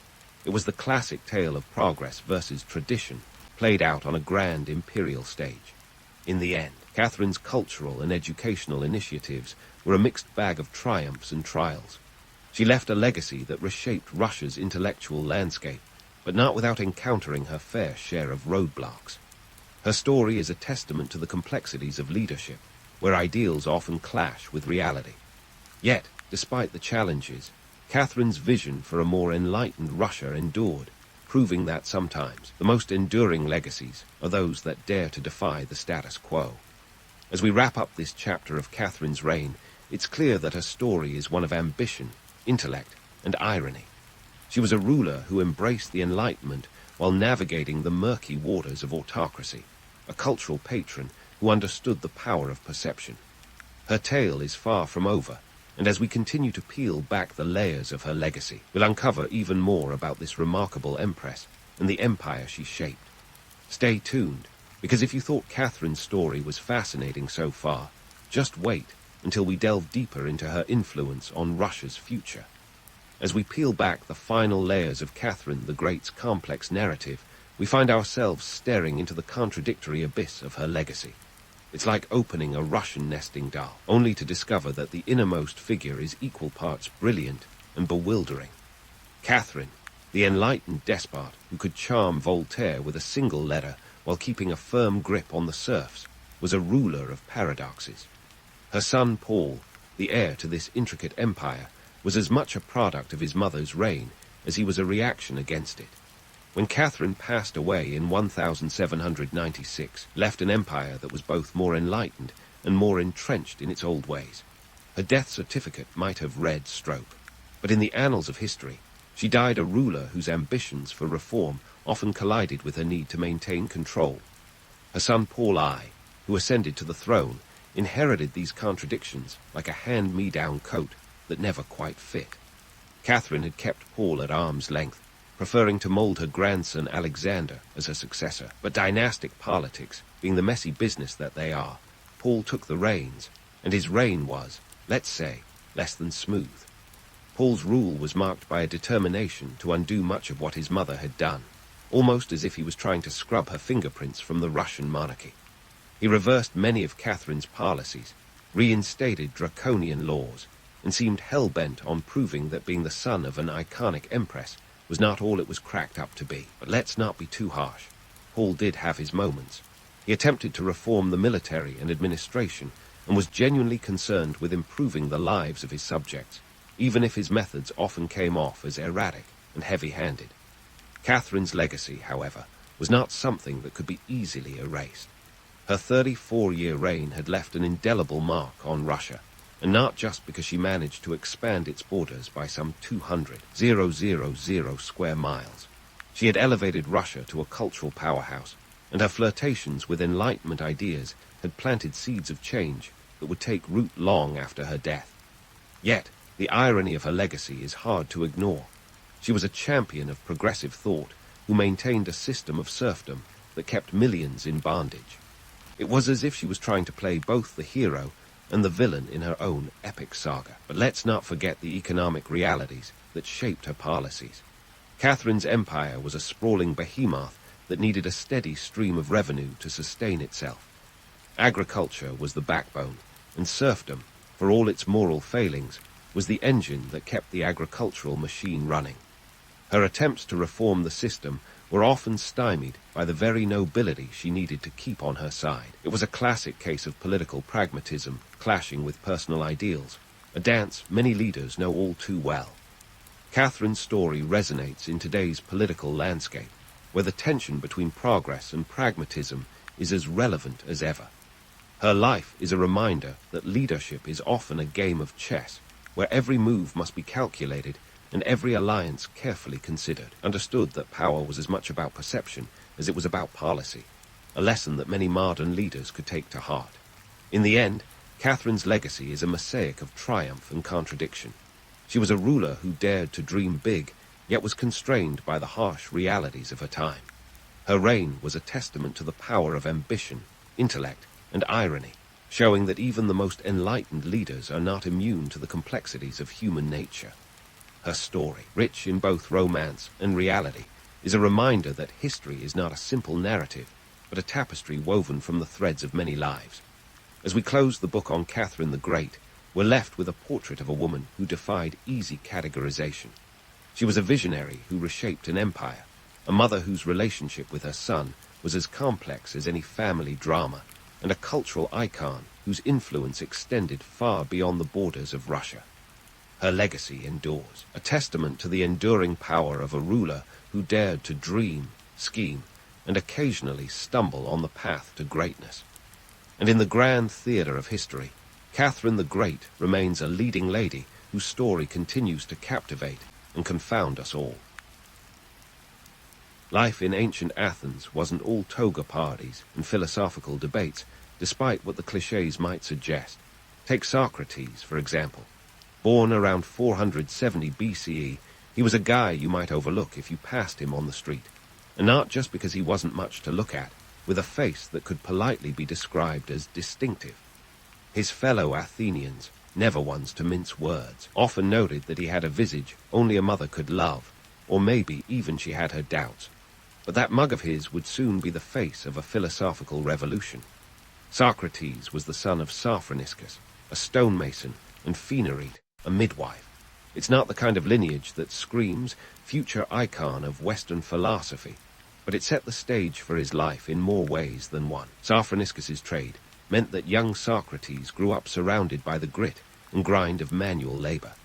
You could argue that this blue-collar upbringing gave him a down-to-earth perspective, or at least a good reason to aspire to something beyond chiseling marble. But let's not romanticize it too much. Life as a stonemason was tough, and Socrates probably learned early on that intellectual pursuits offered a kind of escape from the daily grind. Athens itself was a bustling hive of activity. By the time Socrates was coming of age, the city was the center of a cultural and political whirlpool.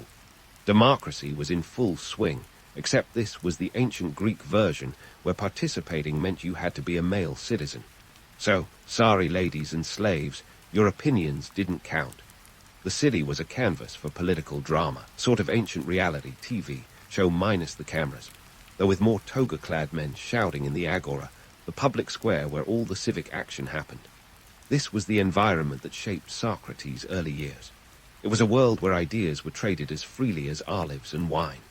While his father was busy chiseling away at slabs of rock, young Socrates was absorbing the hum of political life, the arguments and counter-arguments that filled the air. Athens was a classroom as much as it was a city, and Socrates was nothing if not a lifelong student. Now about those looks. Socrates was famously ugly, let's not sugarcoat it. His appearance was the subject of much Athenian humor. He had a snub nose, a pot-belly, and eyes that were said to bulge, as if perpetually surprised by the world around him. It was a face that made caricatures blush. The playwright Aristophanes, not exactly a friend, lampooned him in the clouds, as a bumbling philosopher with his head in the clouds and his feet barely touching the ground. Perhaps it was this very lack of physical beauty that made his intellect shine all the brighter, or maybe it just made him more relatable to those who felt similarly underwhelmed by their own reflections. In any case, Socrates didn't let his less-than-model-like appearance hold him back.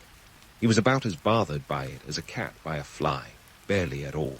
Instead, he leveraged what he did have, a sharp mind and a sharper tongue. His method of philosophical inquiry, famously known as the Socratic method, was less about providing answers and more about asking questions, relentlessly, annoyingly, like a toddler who just discovered the word why.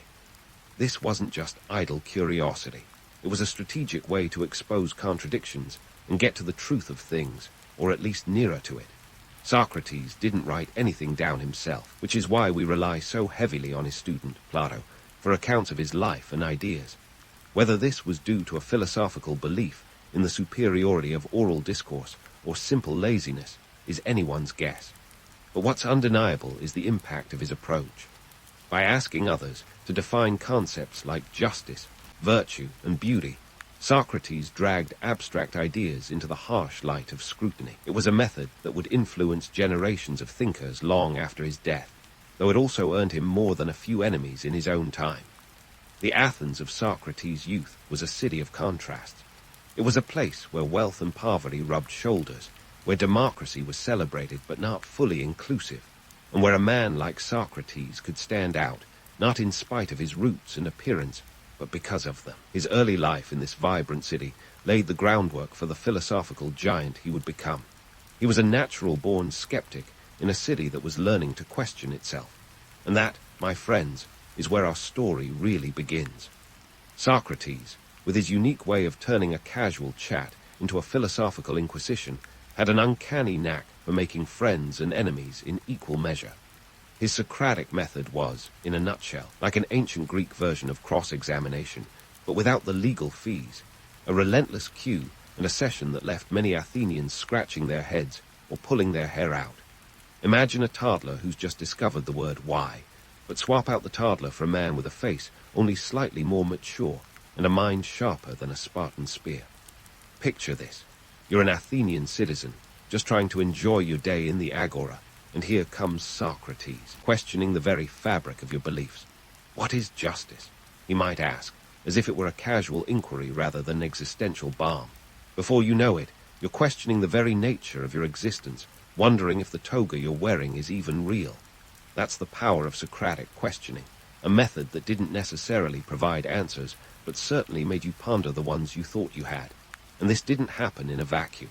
Socrates was swimming in a sea of ideas, thanks to the intellectually charged atmosphere of Athens, a city that was, at the time, the epicenter of philosophical thought.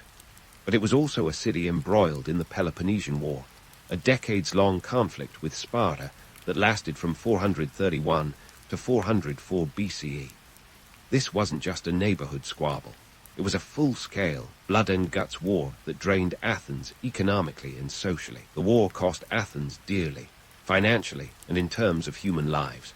The Athenian coffers, once brimming with the spoils of empire, were quickly being emptied to fund this seemingly endless conflict, with war expenses running into the talents, an ancient currency unit that would make your modern-day accountant break into a cold sweat. Socrates wasn't oblivious to this turmoil. In fact, it deeply influenced his thought process. He saw the instability around him and questioned the integrity of the political structures that led to such chaos. While others were content to blame the gods or fate, Socrates turned the lens inward, asking people to examine their own roles in the mess. This made him about as popular as a tax collector during a famine, but it also made him a magnet for young minds eager to challenge the status quo, students like Plato who would carry his legacy forward.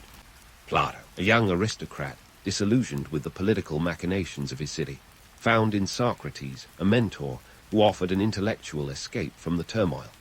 Their relationship was a classic case of opposites attracting. Plato, with his penchant for writing, became the mouthpiece for Socratic ideas, preserving them for posterity in dialogues that would outlast the very city they were written in. Through Plato's works, we get a front-row seat to Socratic thought, albeit with a dash of Platonic interpretation. It's like reading someone's diary, where the ghostwriter has a few opinions of their own. Socrates' method also got him into hot water, and not the relaxing bath kind. The very questions that inspired his students also infuriated the powers that be.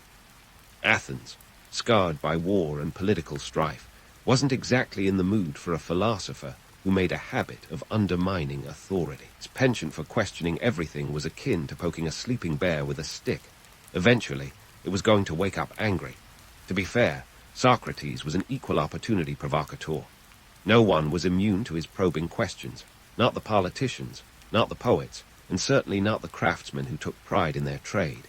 He questioned their wisdom, exposing their ignorance with a smile as disarming as a wolf in sheep's clothing. It was this relentless pursuit of truth, however inconvenient, that made Socrates both a beloved figure to some and a public nuisance to others. In a city battered by war, where the political and social fabric was being stretched thinner than a cheap toga, Socrates' approach was seen by many as adding fuel to an already raging fire. But for Socrates, the fire was necessary. It was a crucible to forge truth and understanding. The Peloponnesian War, with all its chaos, provided the perfect backdrop for his philosophical inquiries. The conflict highlighted the flaws in human nature and governance, giving Socrates plenty of material to work with. In these turbulent times, Socrates' insistence on questioning the status quo resonated with some as a call to intellectual arms, while others saw it as the ramblings of a gadfly with more guts than sense. But whether you viewed him as a hero or a heretic. Socrates left an indelible mark on the city and its people. His questions cut through the noise, challenging Athenians to think deeper about their beliefs and actions. As we continue to explore Socrates' life, remember that he was very much a product of his environment, a city in crisis, a society in flux. He didn't just endure the chaos, he thrived in it, using it as a springboard for his philosophical pursuits. His method of inquiry, though it often ruffled feathers, laid the groundwork for a legacy that would transcend the ruins of Athens and echo through the ages. But that's a story for another day, as Socrates' journey is far from over. We'll delve deeper into the drama and the downfall, examining how his unyielding quest for truth ultimately led to his undoing. Socrates' journey, like a slow-burning drama, was just getting to the juiciest part. Athens, post-Peloponnesian War, was a city nursing a hangover of epic proportions, trying to recover from both the economic sucker punch and the blow to its ego. The war ended in 404 BCE with Athens' defeat, leaving the city-state licking its wounds like a cat that misjudged a jump. Not exactly an ideal time for a philosopher with a penchant for poking authority with a rhetorical stick. Politically, Athens was like a stew left on the boil for too long, bitter, with chunks of resentment floating to the surface. The city's cherished democracy, which they proudly touted as the cradle of Western civilization, was under fire. The democracy that Socrates had a complicated relationship with. You see, Socrates wasn't shy about his skepticism towards democracy. He had this pesky belief that not everyone was fit to govern, a radical notion for a city that prided itself on its egalitarian ethos, provided you were male, Athenian, and not a slave, of course. He likened the democratic process to a ship's captaincy. You wouldn't let just anyone steer the ship, so why would you let just anyone steer the city?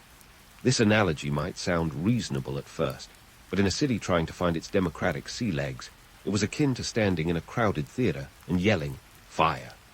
And yet, Socrates stood firm, apparently unfazed by the potential for backlash.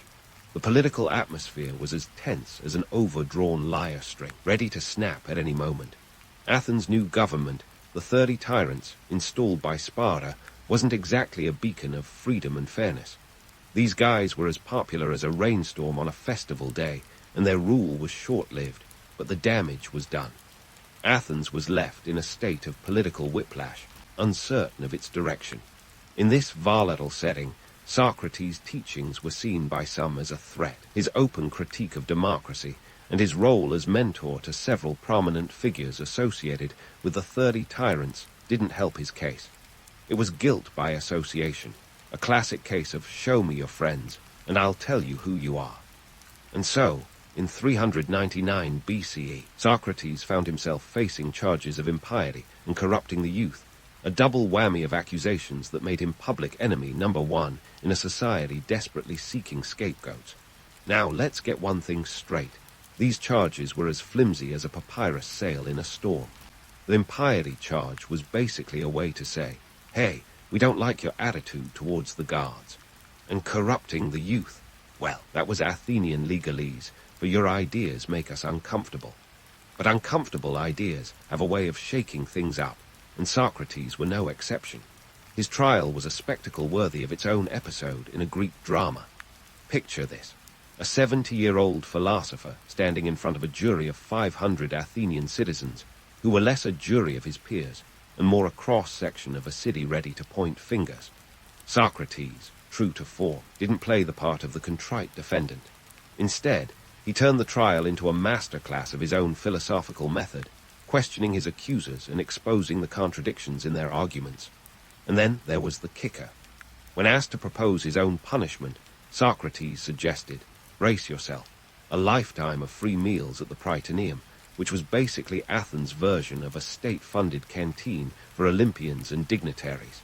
Talk about cheeky. It was a move that combined daring with a touch of audacity, like asking for promotion during your exit interview. But Socrates' wit was lost on the jury, who were less in the mood for comedy and more for catharsis. They found him guilty, not by a landslide, but by a margin that suggested not everyone was convinced of his heresy. The sentence: death by hemlock, an execution method that was as much about the ritual as it was about the poison itself. His trial and execution became a defining moment, not just for him, But for Athens, a city grappling with its identity, its past glories now overshadowed by recent failures. Socrates' death was a turning point, highlighting the tension between old traditions and new ideas, between democracy and its discontents. It was the end of an era, a philosopher silenced in body, but whose ideas would resonate long after the hemlock took effect. As we pause here in our narrative, remember that Socrates was not just a casualty of his own intellect, but a symbol of a city at odds with itself. His trial was less about his personal beliefs, and more about Athens' struggle to reconcile its ideals with its realities. But don't tune out just yet. There's more to unravel in this philosophical saga. Stay with me as we continue to explore the aftermath of Socrates' trial and the enduring legacy of the man who dared to ask, why, when everyone else was content with because. So, here we are, knee-deep in the quagmire of Athenian politics and philosophy, watching Socrates navigate his own trial with the kind of nonchalance you'd expect from someone ordering coffee, not defending his life. Picture a 70-year-old man standing before a jury of 501 Athenians, each one a cog in the great democratic machine. Their task, to decide the fate of this philosopher who dared to question the very foundations of their society. It's like putting the fox on trial in the henhouse, and guess what? The hens have the final say. Now, about that jury size of 501. Why such an odd number? Simple math, my friends. It's the ancient world's version of a tiebreaker. You see, in a system where every vote counts, having an odd number ensures there's no deadlock. It's democracy with a dash of ancient Athenian practicality. The trial was a public spectacle, and not in the fun, carnival kind of way. Think more along the lines of a modern courtroom drama, except the stakes were life and death, not just a few years behind bars. Socrates, ever the contrarian, didn't do himself any favors during the trial. Instead of showing remorse or pleading for mercy, he doubled down on his philosophical sh stick. He questioned his accusers, turned the proceedings into a dialogue, and even suggested his aforementioned cheeky punishment, a state-sponsored retirement plan at the Prytaneum. It was a bold move, akin to a comedian bombing spectacularly, but refusing to leave the stage. Anyway, let's talk hemlock, the infamous poison that brought this tale to its grim climax. Hemlock, or Caneum maculatum if you're feeling fancy, was the go-to execution method in ancient Athens. It was a slow-acting poison, working its way through the body like a creeping fog, until it reached the lungs. Death by hemlock wasn't the dramatic, instant curtain drop some might imagine. It was more like watching a play in slow motion where the end is inevitable, just not immediate.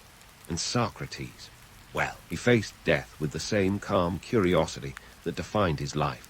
Even in his final hours, he engaged in philosophical discussions with his disciples, turning what must have been a terrifying ordeal into an intellectual exercise. It's like playing chess during an earthquake, impressive, if not a little insane. His last moments are often painted with a romantic brush, the wise old sage accepting his fate with stoic grace. But let's not kid ourselves. Real life is rarely so poetic. Socrates was human after all. While his tranquility might seem legendary, it's just as likely he was scared, maybe even regretting not taking the chance to escape, as his friends repeatedly urged him to do. Yet, there's a peculiar beauty in his choice to remain, a testament to his belief in the philosophical ideals he lived by. The image of Socrates serenely sipping poison, surrounded by his weeping disciples, is as compelling as it is misleading. The reality was probably messier, a mix of fear, resignation, and a stubborn adherence to principle. It's a scene straight out of a tragedy, without the dramatic flourishes, just raw, unfiltered humanity. For Socrates, his death was the ultimate test of his philosophy. It wasn't just about questioning life, but also about confronting death with the same relentless pursuit of truth. As his body succumbed to the hemlock, Socrates remained true to his ethos, proving that his ideas were more than just words. They were his life's work, embodied to the end. This trial and execution, despite their grim outcome, were pivotal for Athens, a city grappling with the consequences of its own democratic experiment. Socrates' death underscored the tension between tradition and innovation, between the safety of the known and the allure of the unknown. It was a stark reminder of the price of free thought in a society wary of change.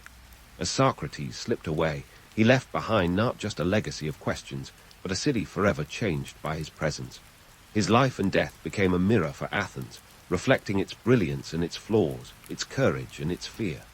The philosopher may have been silenced, but his ideas continue to echo through the ages, challenging generations to come. And so, we pause here, on the cusp of a new chapter, as Athens and the world grapple with the loss of a man who dared to ask why, when everyone else settled for because. But don't stray too far. There's more to uncover in the aftermath of this philosophical saga. Stay tuned as we continue to explore the ripple effects of Socrates' life and death on the world he left behind. And so, as Socrates shuffled off this mortal coil, what remained was an echo, a reverberation of thought that refused to be silenced. His demise may have been orchestrated by the Athenian state, but his legacy was something they couldn't touch. Enter Plato, the philosophical hype man Socrates never knew he needed. Plato, with his dialogues, became the chronicler of Socratic wisdom, like a scribe in the temple of thought, ensuring that his mentor's questions would outlive the marble halls of Athens. Plato's works, like The Republic, are more than just philosophical treatises.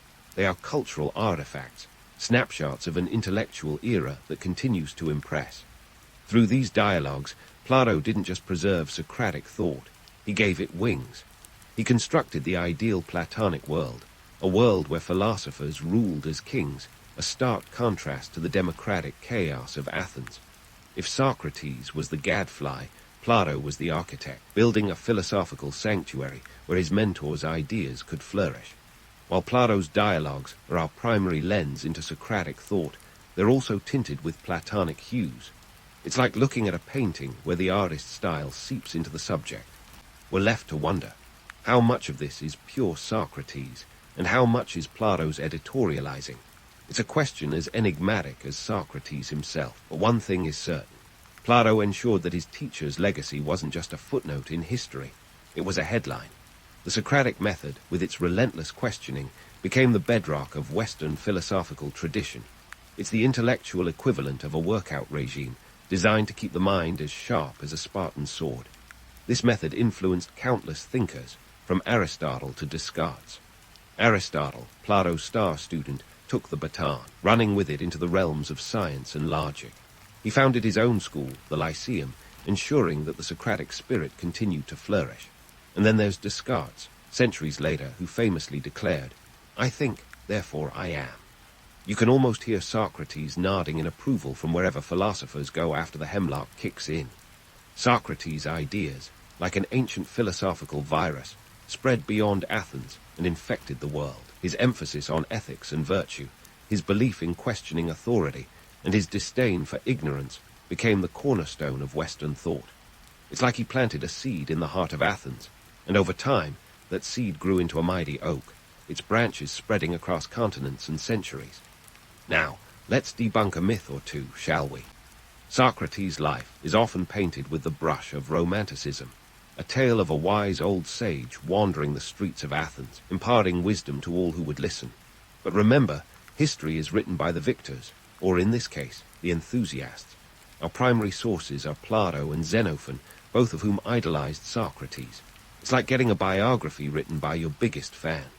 Sure, it's flattering, but it might skip over the less glamorous bits, like the time Socrates probably forgot to pay his bar tab.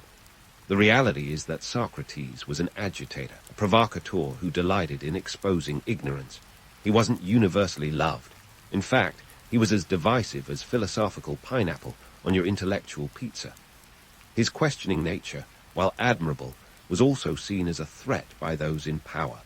It's easy to romanticize his trial as a tragic miscarriage of justice, but it was also a reflection of a society grappling with change, a city-state trying to maintain order in chaos. His death was both a personal tragedy and a societal statement, a reminder that challenging the status quo often comes at a cost.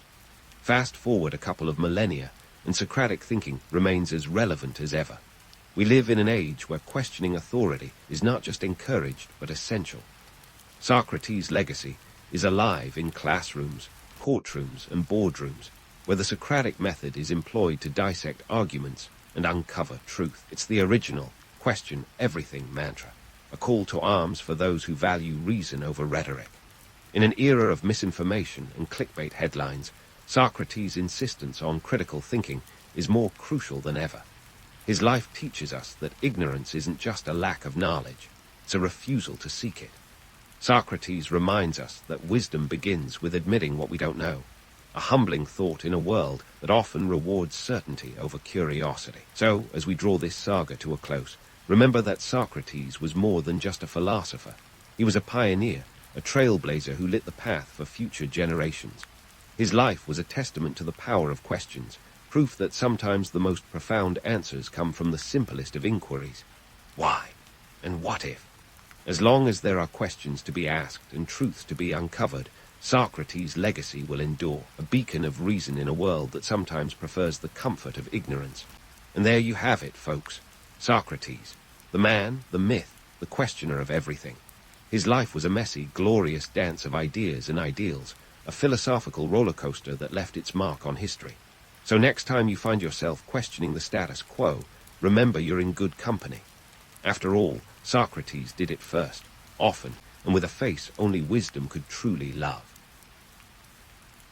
In the quaint little town of Vinci, nestled in the Tuscan hills, a boy named Leonardo was born in 1452.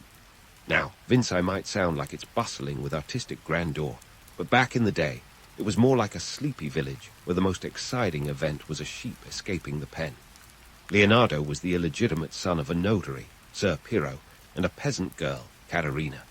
This might seem like a bit of a scandal, but in Renaissance Italy, it was more like a shrug and carry-on situation. Illegitimacy didn't have quite the scarlet letter effect we might imagine today. Leonardo still got to hang with the family and learn the ropes. Fast forward a few years, and young Leonardo was showing more promise with a brush than with a plough. In 1466, when he was about 14, his dad figured it was time to put those doodles to good use. So off Leonardo went to Florence, the epicenter of Renaissance art, to apprentice under Andrea del Verrocchio. Now, Verrocchio was no slouch. He was a master sculptor and painter, and his workshop was the equivalent of an Ivy League for aspiring artists. Entering an apprenticeship in the Renaissance was like signing up for the world's longest unpaid internship. Leonardo's apprenticeship laid the groundwork for him to become a maestro, but it wasn't exactly glamorous. First off, it wasn't cheap. Families had to pay for their children to learn a trade, and Leonardo's stint with Verrocchio would have cost a pretty florin. It was an investment, sure, but if young Leo didn't shape up, it could turn into a financial pothole. Inside the workshop, Leonardo would have been knee-deep in the grunt work, grinding pigments, preparing canvases, and sweeping floors. But hey, it wasn't all chores. Verrocchio's studio was a melting pot of ideas, where science flirted with art and innovation was the name of the game. Think of it as a Renaissance think tank, minus the beanbags and free coffee. Leonardo's early experiments with paint were a mixed bag. Legend has it that he once tried to paint an angel in Verrocchio's Baptism of Christ, and it turned out so beautifully that Verrocchio allegedly vowed never to paint again out of sheer jealousy. It's a great story, but like a lot of tales that sound too good to be true, it probably is. However, it does capture the essence of Leonardo's budding talent and the stir it caused among his peers. In those days, the education system was less about standardized tests and more about hands-on learning. Leonardo didn't have formal schooling like we'd recognize today. Instead, he learned from experience, observation, and a relentless curiosity that drove him to question everything. He was the kind of guy who'd paint a smile so enigmatic it would baffle art historians for centuries, and then spend hours dissecting cadavers to understand the mechanics of muscles behind that smile. One of the more humorous tales from Leonardo's early artistic endeavors involves his fascination with nature. He was said to have pranked his peers by unleashing a painting of a dragon so realistic that it scared the pants off anyone who dared to look. It sounds like a medieval version of a practical joke, and considering Leonardo's knack for creativity, it's not too hard to believe. Despite the romanticized image of Leonardo as a solitary genius, the reality was that he was very much a product of his environment, a world brimming with artistic rivalry and cutthroat competition for patronage. In Florence, the Medici family was the big cheese, and cozying up to them could make or break an artist's career. Leonardo had to hustle just like everyone else, leveraging his skills to win commissions and build a reputation. While Leonardo's legacy is often wrapped in myth, the truth is that not every stroke of his brush was destined for a gallery. In fact, some of his early works were likely trial and error, more error than trial at times. His experimentation sometimes led to less than stellar results, like when he tried mixing oil and tempera on the same canvas, resulting in paintings that didn't quite stand the test of time. It was all part of the learning curve, proving that even geniuses have their off days. Yet, despite the occasional mishap, Leonardo's time with Verrocchio was crucial. It taught him the fundamentals, honed his skills, and exposed him to a network of artists and thinkers that would influence him for years to come. He was surrounded by the greatest minds of his time, absorbing knowledge like a sponge, and setting the stage for his future masterpieces. So, the next time you see a painting by Leonardo da Vinci, remember that behind the legendary brushstrokes was a kid from Vinci who started with messy experiments and a penchant for pranks. The road to genius, it seems, is paved with both brilliance and blunders. Despite those early blunders and pranks, Leonardo's ambitions were as vast as his curiosity. By the time he hit his early 30s, he decided to trade the Florentine hustle for the glittering courts of Milan, a city that was less about Michelangelo's marbles and more about power plays and political chess. Enter Ludovico Sforza, the Duke of Milan, affectionately known as Il Moro. Not that he was particularly affectionate.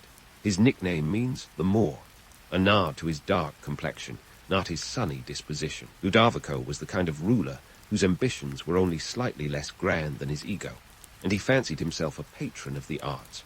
For Leonardo, this was like swapping an apprenticeship for the CEO's office. Suddenly, he had the backing to turn sketches into reality. He waltzed into Milan around 1482, armed with a letter to Ludovico that was less, "Hire me," and more, "Here's how I'll revolutionize your entire military arsenal." Bold move, right? Leonardo pitched himself not just as a painter, but as an engineer who could build bridges, cannons, and even a nifty little gadget to drain enemy moats. He was basically Renaissance LinkedIn before LinkedIn was cool. Now, let's debunk some myths about Leonardo, the military mastermind. While he dreamed up some truly wild contraptions, most of his designs stayed in the realm of fantasy, like a steampunk fever dream. The infamous fighting vehicle, which looked like a turtle on wheels bristling with guns, never saw battle. It was more likely to roll into your nightmares than onto a battlefield. Leonardo's sketches were intricate, sure, but they were about as practical as a chocolate teapot. Still, the allure of what could have been is irresistible, and that's why these blueprints continue to capture imaginations today. But Leonardo wasn't just doodling tanks and helicopters. Milan is where he painted one of his most enduring masterpieces, The Last Supper. Now, if you think of this as just another religious painting, think again. Leonardo turned a dining hall into a theater, capturing the drama of the moment in a fresco that stretched nearly 29 feet across.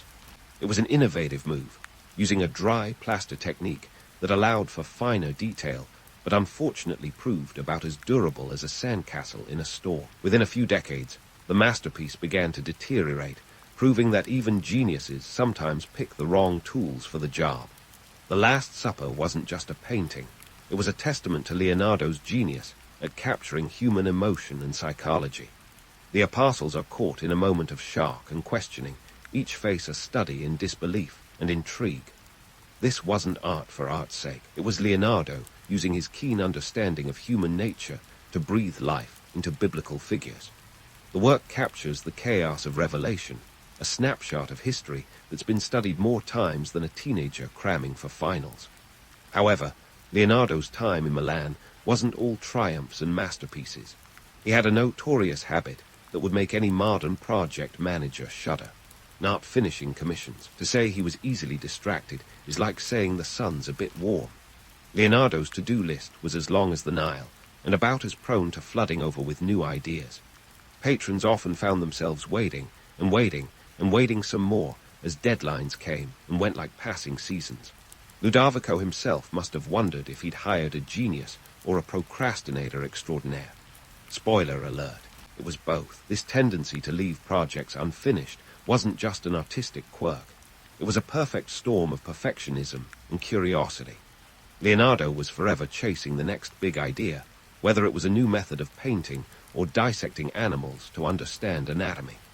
He was the original multitasker, juggling so many projects that some inevitably hit the floor. Yet, his unfinished works are as much a part of his legacy as the ones he completed, each an insight into a mind that was constantly moving, constantly seeking.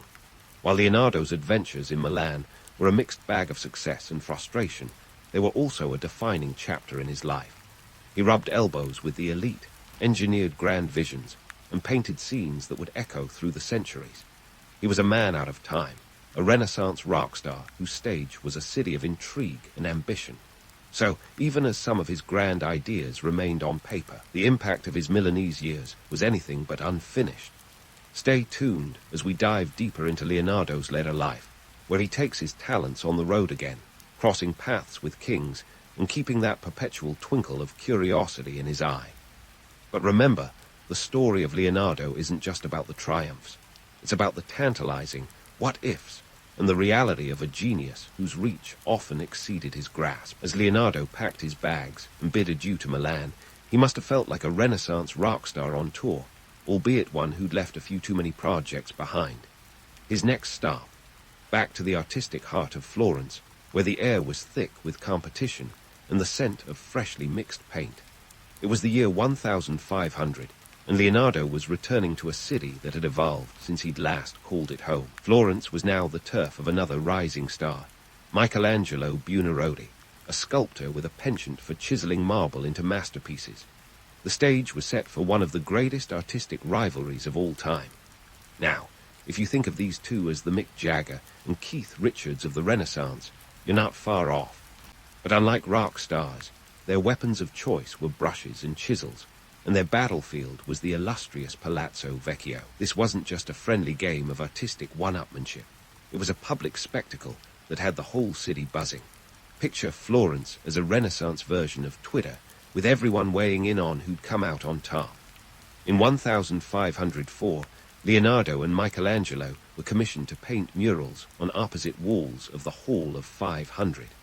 Leonardo was tasked with depicting the Battle of Anghiari, while Michelangelo was to portray the Battle of Cassina. It was like an artistic duel, and the stakes were as high as the ceilings they painted on. Leonardo, ever the perfectionist, chose a new technique involving oil paints on plaster, hoping to achieve unprecedented detail and vibrancy. Spoiler alert, it didn't end well. The paint started to drip down the wall like a Dali clock, proving once again that Leonardo's experiments often walked a fine line between genius and disaster. Michelangelo, on the other hand, was in his element. His sketches for the Battle of Cassina were muscular and dynamic, each figure a testament to his mastery of the human form. The Florentines, enthralled by this clash of titans, flocked to the Palazzo Vecchio to catch a glimpse of the unfolding masterpieces. It was art as spectator sport, with every brushstroke scrutinized and every chisel mark debated. But let's pause here to debunk the myth of the tortured genius, that romantic notion that Leonardo was a solitary, brooding figure tormented by his own brilliance. Yes, he was a perfectionist who left many a project unfinished, but he was also a man who thrived in the company of others, constantly collaborating and bouncing ideas around like a Renaissance Steve Jobs. He was known for his charm and wit, qualities that drew people to him like moths to a flame. Leonardo's workshop was a hub of activity, teeming with apprentices and fellow artists who shared his insatiable curiosity. Yet, the rivalry with Michelangelo was very real, fueled by their contrasting personalities and artistic philosophies. Leonardo, with his flowing robes and meticulously coiffed beard, was like the elder statesman of art, while Michelangelo, rugged and intense, was the new kid on the block, ready to challenge the old guard. Their differences were as stark as their appearances, and Florence was the perfect arena for their artistic showdown. Despite the palpable tension, it's important to remember that neither project was ever completed.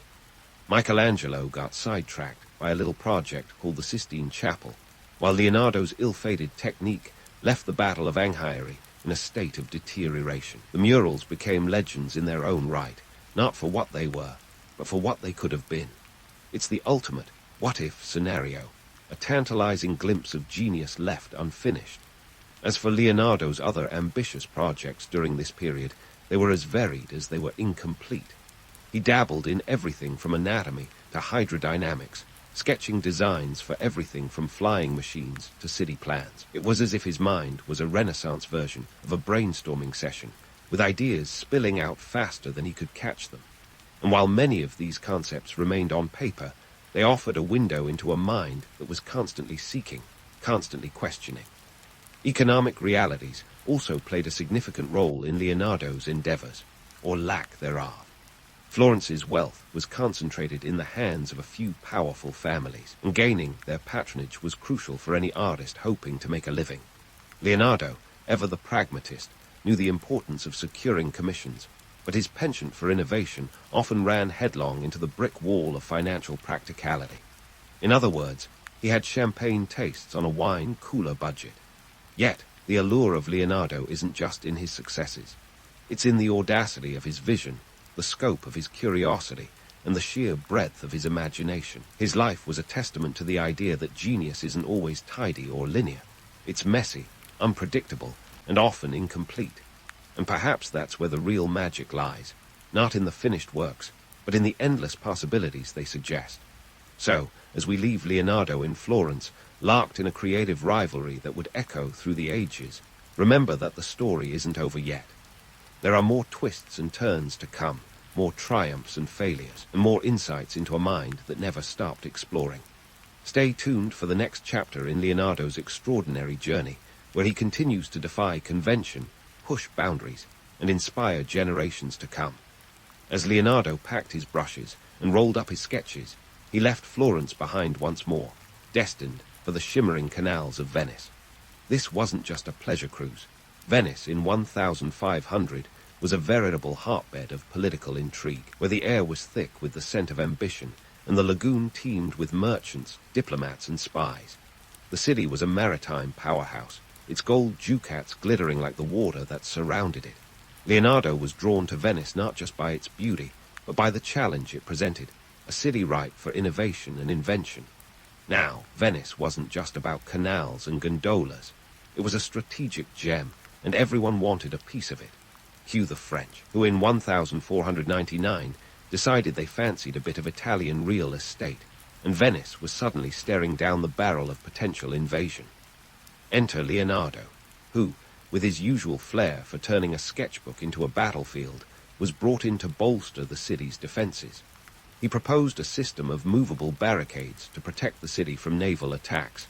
Think of it as a Renaissance version of a pop-up fortress. But let's not get too carried away with the image of Leonardo as a military mastermind. While his designs were ingenious, they were also, shall we say, a tad impractical. His ideas were more suited to a Jules Verne novel than a practical defense plan. Yet, the allure of his imagination was undeniable, and the Venetians, ever the gamblers, were willing to roll the dice on his genius. Leonardo's time in Venice wasn't just about military doodles. It was here that he delved deeper into his anatomical studies, a passion that bordered on obsession. He was dissecting bodies with the fervor of a kid unwrapping Christmas presents, eager to understand the mechanics of muscles, the intricacies of the human frame. The Venetian authorities, however, weren't exactly thrilled with this hobby. Dissecting cadavers was a legal grey area, sometimes allowed, often frowned upon, and always a bit macabre for polite society. This fascination with anatomy wasn't just for kicks. It was Leonardo's quest to uncover the secrets of life itself. His notebooks from this period are filled with sketches that look like something out of a modern medical textbook, each drawing more detailed than the last, accompanied by meticulous notes in his trademark mirror writing. He was unraveling the mysteries of the human body, one sinew and tendon at a time. By 1530, the political winds shifted once more, and Leonardo found himself bound for Rome. Now, Rome was a city where power and religion danced a delicate waltz, the Vatican pulling strings like a master puppeteer. It was a city of grandeur and decadence, where popes lived like kings and artists were the rock stars of their day. Leonardo arrived under the patronage of Giuliano de' Medici, the brother of Pope Leo X, and this was no casual acquaintance. The Medici were the ultimate Renaissance power brokers, their fingers in every pie from Florence to the Holy See. In Rome, Leonardo's workshop was as bustling as ever, a hive of activity where art and science mingled like guests at a particularly intellectual cocktail party. But despite the lively atmosphere, Leonardo found himself at odds with the cultural climate. Rome was Michelangelo's domain now, and the Sistine Chapel ceiling had set a bar so high that even a genius like Leonardo struggled to reach it. The city wasn't as receptive to his scientific endeavors, the shadow of the church looming large over his anatomical studies. Yet, Leonardo's time in Rome wasn't devoid of impact. Here, he continued to experiment, turning his attention to projects as varied as water irrigation and city planning. He sketched designs for a sprawling city powered by renewable energy, windmills and solar collectors decades ahead of their time. It was as if Leonardo had peered into the future and seen the potential of sustainable living, his mind always leaping ahead of the present. Economically, Rome was a mixed bag. The city was flush with papal wealth, but that didn't mean an artist's life was easy. Commissions were fiercely competitive, and Leonardo's tendency to leave projects unfinished didn't exactly endear him to potential patrons. Yet, his reputation as a polymath, painter, scientist, architect, and engineer kept him in demand, his name a byword for innovation and brilliance. As Leonardo navigated the political labyrinth of Rome, he rubbed shoulders with some of the most powerful figures of the era. One of these was Niccolo Machiavelli, the political philosopher whose name would become synonymous with cunning and duplicity. Though there's scant evidence of a close relationship, the two shared a love of engineering and a penchant for challenging the status quo. It's tantalizing to imagine their conversations, two great minds dissecting the art of strategy and the mechanics of power. And let's not forget the quirky inventions that punctuated Leonardo's Roman years. He dreamt up a mechanical lion that could walk and open its chest to reveal a bouquet of lilies, a diplomatic gift with a flair for the dramatic. It was a delightful mix of art and engineering, a glimpse into Leonardo's playful side that often gets overshadowed by his more serious undertakings. However, not all was rosy in Rome. Leonardo was growing older, and the weight of unfinished projects began to weigh on him. He was a man caught between worlds, his artistic ambitions clashing with his scientific pursuits. Yet even as his health began to wane, his mind remained as sharp as ever, always seeking, always questioning. Leonardo's journey through Venice and Rome is a testament to the complexity of his genius, a mind that defied categorization, an artist who was as much a scientist as he was a painter. His travels through these cities were marked by triumphs and frustrations, each experience adding another layer to the tapestry of his life. As we prepare to follow him into the final chapters of his extraordinary story, remember that Leonardo's legacy isn't solely in the masterpieces he left behind, but in the questions he dared to ask and the boundaries he pushed. Stay tuned for the next leg of our journey, where Leonardo's story continues to unfold in all its brilliance and complexity. As Leonardo's time in Rome came to an end, he found himself packing up his brushes and blueprints once more. This time, his journey would take him north to the lush, rolling landscapes of France, where the Renaissance was just beginning to make waves. Invited by King Francis I in 1516, Leonardo's final chapter would unfold under the gilded ceilings of the Château du Clos Lucé, a stone's throw from the royal residence at Amboise.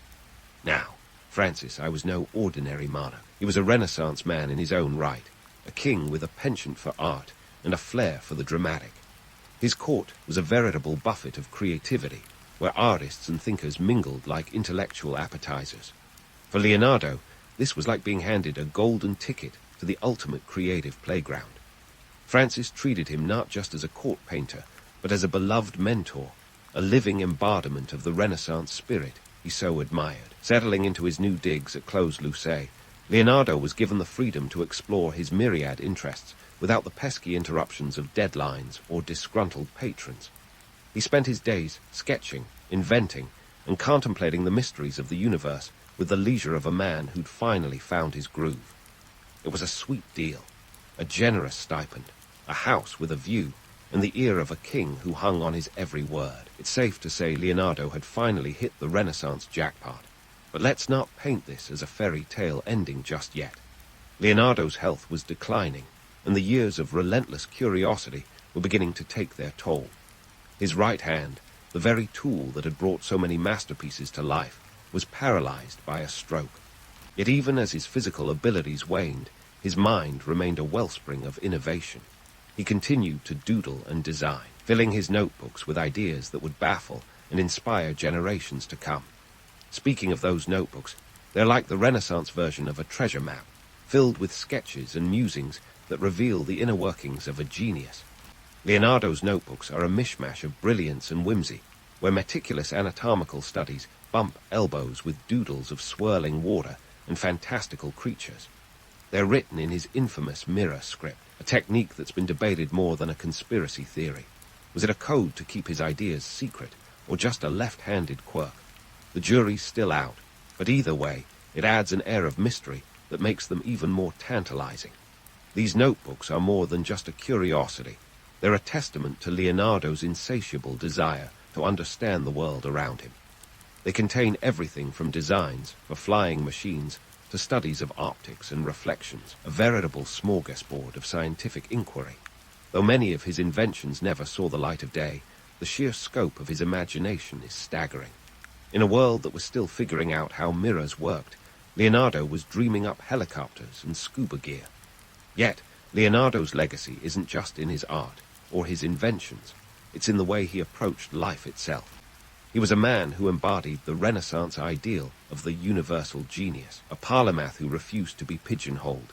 His curiosity knew no bounds, and his willingness to question everything from the movement of water to the mechanics of flight set him apart from his contemporaries. He was the ultimate Renaissance rebel, a man who saw the world not as it was, but as it could be. As for the myths that surround him, they're as colorful as Leonardo's palette. The idea of the solitary, tortured genius is a romantic one, but it's about as accurate as a Renaissance map of the New World. Leonardo was deeply social, constantly engaging with other thinkers and artists, his workshop a bustling hub of creativity. He may have left many projects unfinished, but that was less about torment and more about an insatiable urge to explore new ideas. His life was a whirlwind of discovery, where each sketch and scribble was a step toward understanding the universe. Leonardo's impact on art and science is a legacy that endures to this day. His approach to painting, with its emphasis on realism and emotion, revolutionized the art world. The Mona Lisa's smile, enigmatic as ever, has captivated audiences for centuries, a testament to Leonardo's mastery of human expression. His scientific inquiries, though often ahead of their time, laid the groundwork for future discoveries, his notebooks serving as inspiration for inventors and dreamers alike. In 1519, at the age of 67, Leonardo da Vinci passed away in the serene surroundings of Clos Lucé. Legend has it that King Francis I cradled Leonardo's head in his arms as he took his last breath, a poignant image that captures the bond between a king and his mentor. Whether or not this story is true, it speaks to the deep respect and admiration Leonardo commanded, even in his final moments. As we wrap up our journey through the life of this Renaissance titan, it's clear that Leonardo was more than just a painter or inventor. He was a visionary who dared to dream beyond the confines of his time, a man who danced on the edge of possibility. His life was a tapestry woven with the threads of art, science, and endless curiosity, a legacy that continues to inspire and challenge us to this day. So next time you stand before the Mona Lisa or marvel at a sketch of a flying machine, remember that behind those works was a mind that never stopped questioning, never stopped exploring.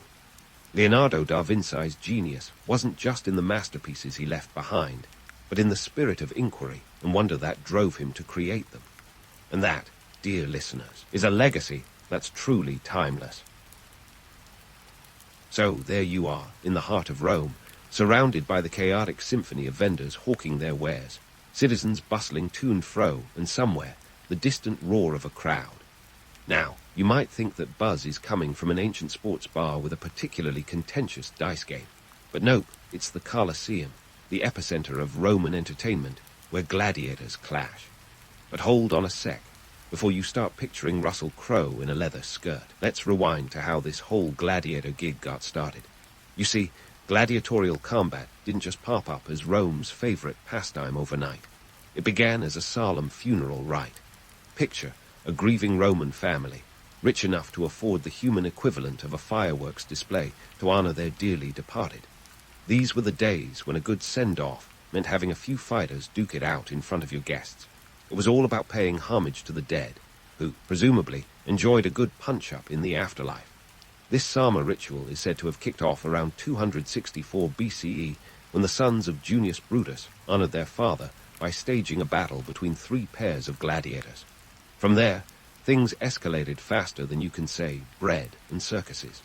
Fast forward a couple of centuries, and gladiatorial games had become Rome's blockbuster events. The funeral aspect, completely overshadowed by the sheer spectacle of it all. The Colosseum, or the Flavian Amphitheater, as the Romans knew it before catchy branding took over, wasn't just a massive stone donut for watching people get their heads bashed in. It was a statement, a colossal testament to the power and wealth of the Roman Empire. Built over a decade, from 70 to 80 CE, it could seat around 50,000 spectators. That's like packing a modern baseball stadium with toga-wearing thrill-seekers. And the cost, estimated at a staggering 100 million sesterces, which, for the record, could buy you a small kingdom or at least a very posh villa with a pool. The Colosseum wasn't just about size. It was about engineering prowess that would make even today's architects nod in respect. With a complex system of pulleys and trapdoors, it was practically an ancient special effects studio. They could flood the arena for mock naval battles, or have wild animals spring out of nowhere. Imagine the Roman equivalent of a surprise CGI monster in a blockbuster movie. The logistics behind these events were mind-boggling. Think of the manpower, the planning, the sheer organizational muscle flexed to pull off such feats. It was a spectacle of spectacles, a live-action reality show where the stakes were life and death. Now, let's talk gladiators, the romanticized image of a chiseled, noble warrior fighting for glory and freedom. Well, it's more Hollywood than history. Gladiators were often slaves, prisoners of war, or condemned criminals. Sure, some volunteered, drawn by the promise of fame and fortune, kind of like ancient reality TV contestants, but most didn't have much of a choice. These were men trained to fight, yes, but they were also investments for their owners. A good gladiator was like a prized racehorse, expensive to maintain and too valuable to waste carelessly. In fact, records suggest that not all fights ended in death. It was more common for matches to end with one combatant yielding. After all, killing off your investment wasn't good for business. And here's a little trivia to chew on. Gladiators were often a bit pudgier than you'd expect. That's right, they had a layer of fat that helped protect their vital organs during combat. So, while they might not have been the lean, mean, fighting machines we're used to seeing on screen, they were still incredibly skilled athletes, capable of wielding a variety of weapons with deadly precision. Gladiatorial games were about more than just blood and guts. They were a tool for social control. The emperors used them to curry favor with the masses, distract them from political grievances, and reinforce the idea of Rome's invincible might. Panem et circenses, bread and circuses, wasn't just a catchy phrase. It was a strategy. Keep the populace fed and entertained, and you keep them docile. Even the poet Juvenal could see through the facade, famously critiquing the Roman public's preoccupation with superficial pleasures over civic duty. And let's not forget the sheer variety of gladiators on display, from the heavily armored Murmillo to the nimble Retiarius, who fought with a trident and net. Each type of gladiator brought its own flair to the arena. It was a casting director's dream, with matchups designed for maximum drama, pitting different styles and strengths against each other in a deadly dance. These events were meticulously orchestrated to ensure that every fight had the potential for high drama, right down to the moment when the crowd, or the emperor, would decide the fate of the defeated. So, there you have it. From funeral rites to the ultimate Roman reality show, gladiatorial combat evolved into a spectacle of epic proportions, rooted in political maneuvering and social control. As we delve deeper into the world of these ancient warriors, remember that while the legends are alluring, the reality was often far more complex and compelling. And so, next time you think of gladiators, think beyond the Hollywood glitz to the gritty, intricate world that lay beneath the surface. As we dive deeper into the world of these ancient warriors, let's pull back the curtain on the life of a gladiator, because trust me, it wasn't all about strutting around the Colosseum in shiny armor. The reality was far grittier and sweatier, centered around the training schools known as ludi. Imagine the military boot camp from your worst nightmares. Then add a dash of ancient brutality, and you've got the ludus. These training schools were run by a Lannister, a kind of gladiator coach/business manager who was part drill sergeant, part talent agent. Think of a personal trainer with a penchant for shouting and a keen eye for potential. The Lannister's job, to take raw recruits and mold them into crowd-pleasing warriors. It wasn't just about swinging a sword or throwing a net with style. It was about endurance, agility, and learning to entertain. After all, you couldn't just hack and slash your way to the top. There was an art to it, a choreography of combat that kept the audience on the edge of their stone seats. Training was intense, to say the least. These guys didn't hit the gym for a casual workout.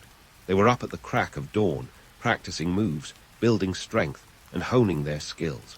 Their regimen would make today's fitness influencers break a sweat just thinking about it. They trained with wooden weapons, not just to save on medical bills, but also to build muscle memory without the risk of losing limbs during practice.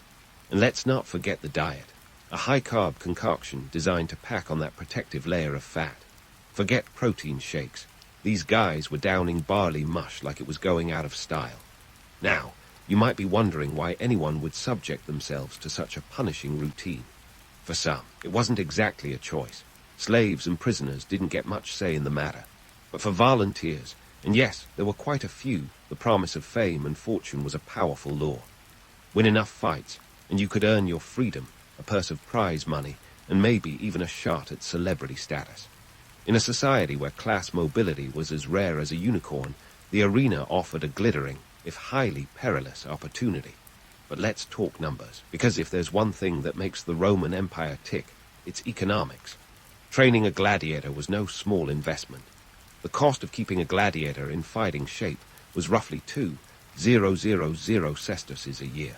A tidy sum when you consider that a Roman legionary's annual wage was about 200 sesterces. And that doesn't even factor in the price of armor and weapons, which were customized to each fighter's style and build. This was an industry where the initial outlay was steep, but the returns could be equally impressive. Successful gladiators could command appearance fees, and if they became crowd favorites, their value skyrocketed. It's no wonder the Lannister were keen to keep their fighters alive and kicking. Speaking of money, let's not forget the betting. Oh, the betting. If you think modern sports betting is wild, it is nothing on the Roman system. The games were a gambler's paradise, with bets placed on everything from the outcome of matches to the manner of victory. The complex betting systems were like the Wall Street of the Colosseum, with odds fluctuating based on a fighter's track record, rumored injuries, and even the whims of the crowd. It was a financial ecosystem all its own, where fortunes could be won or lost faster than you could say, "Hail Caesar." But all that glitz came with a dark side.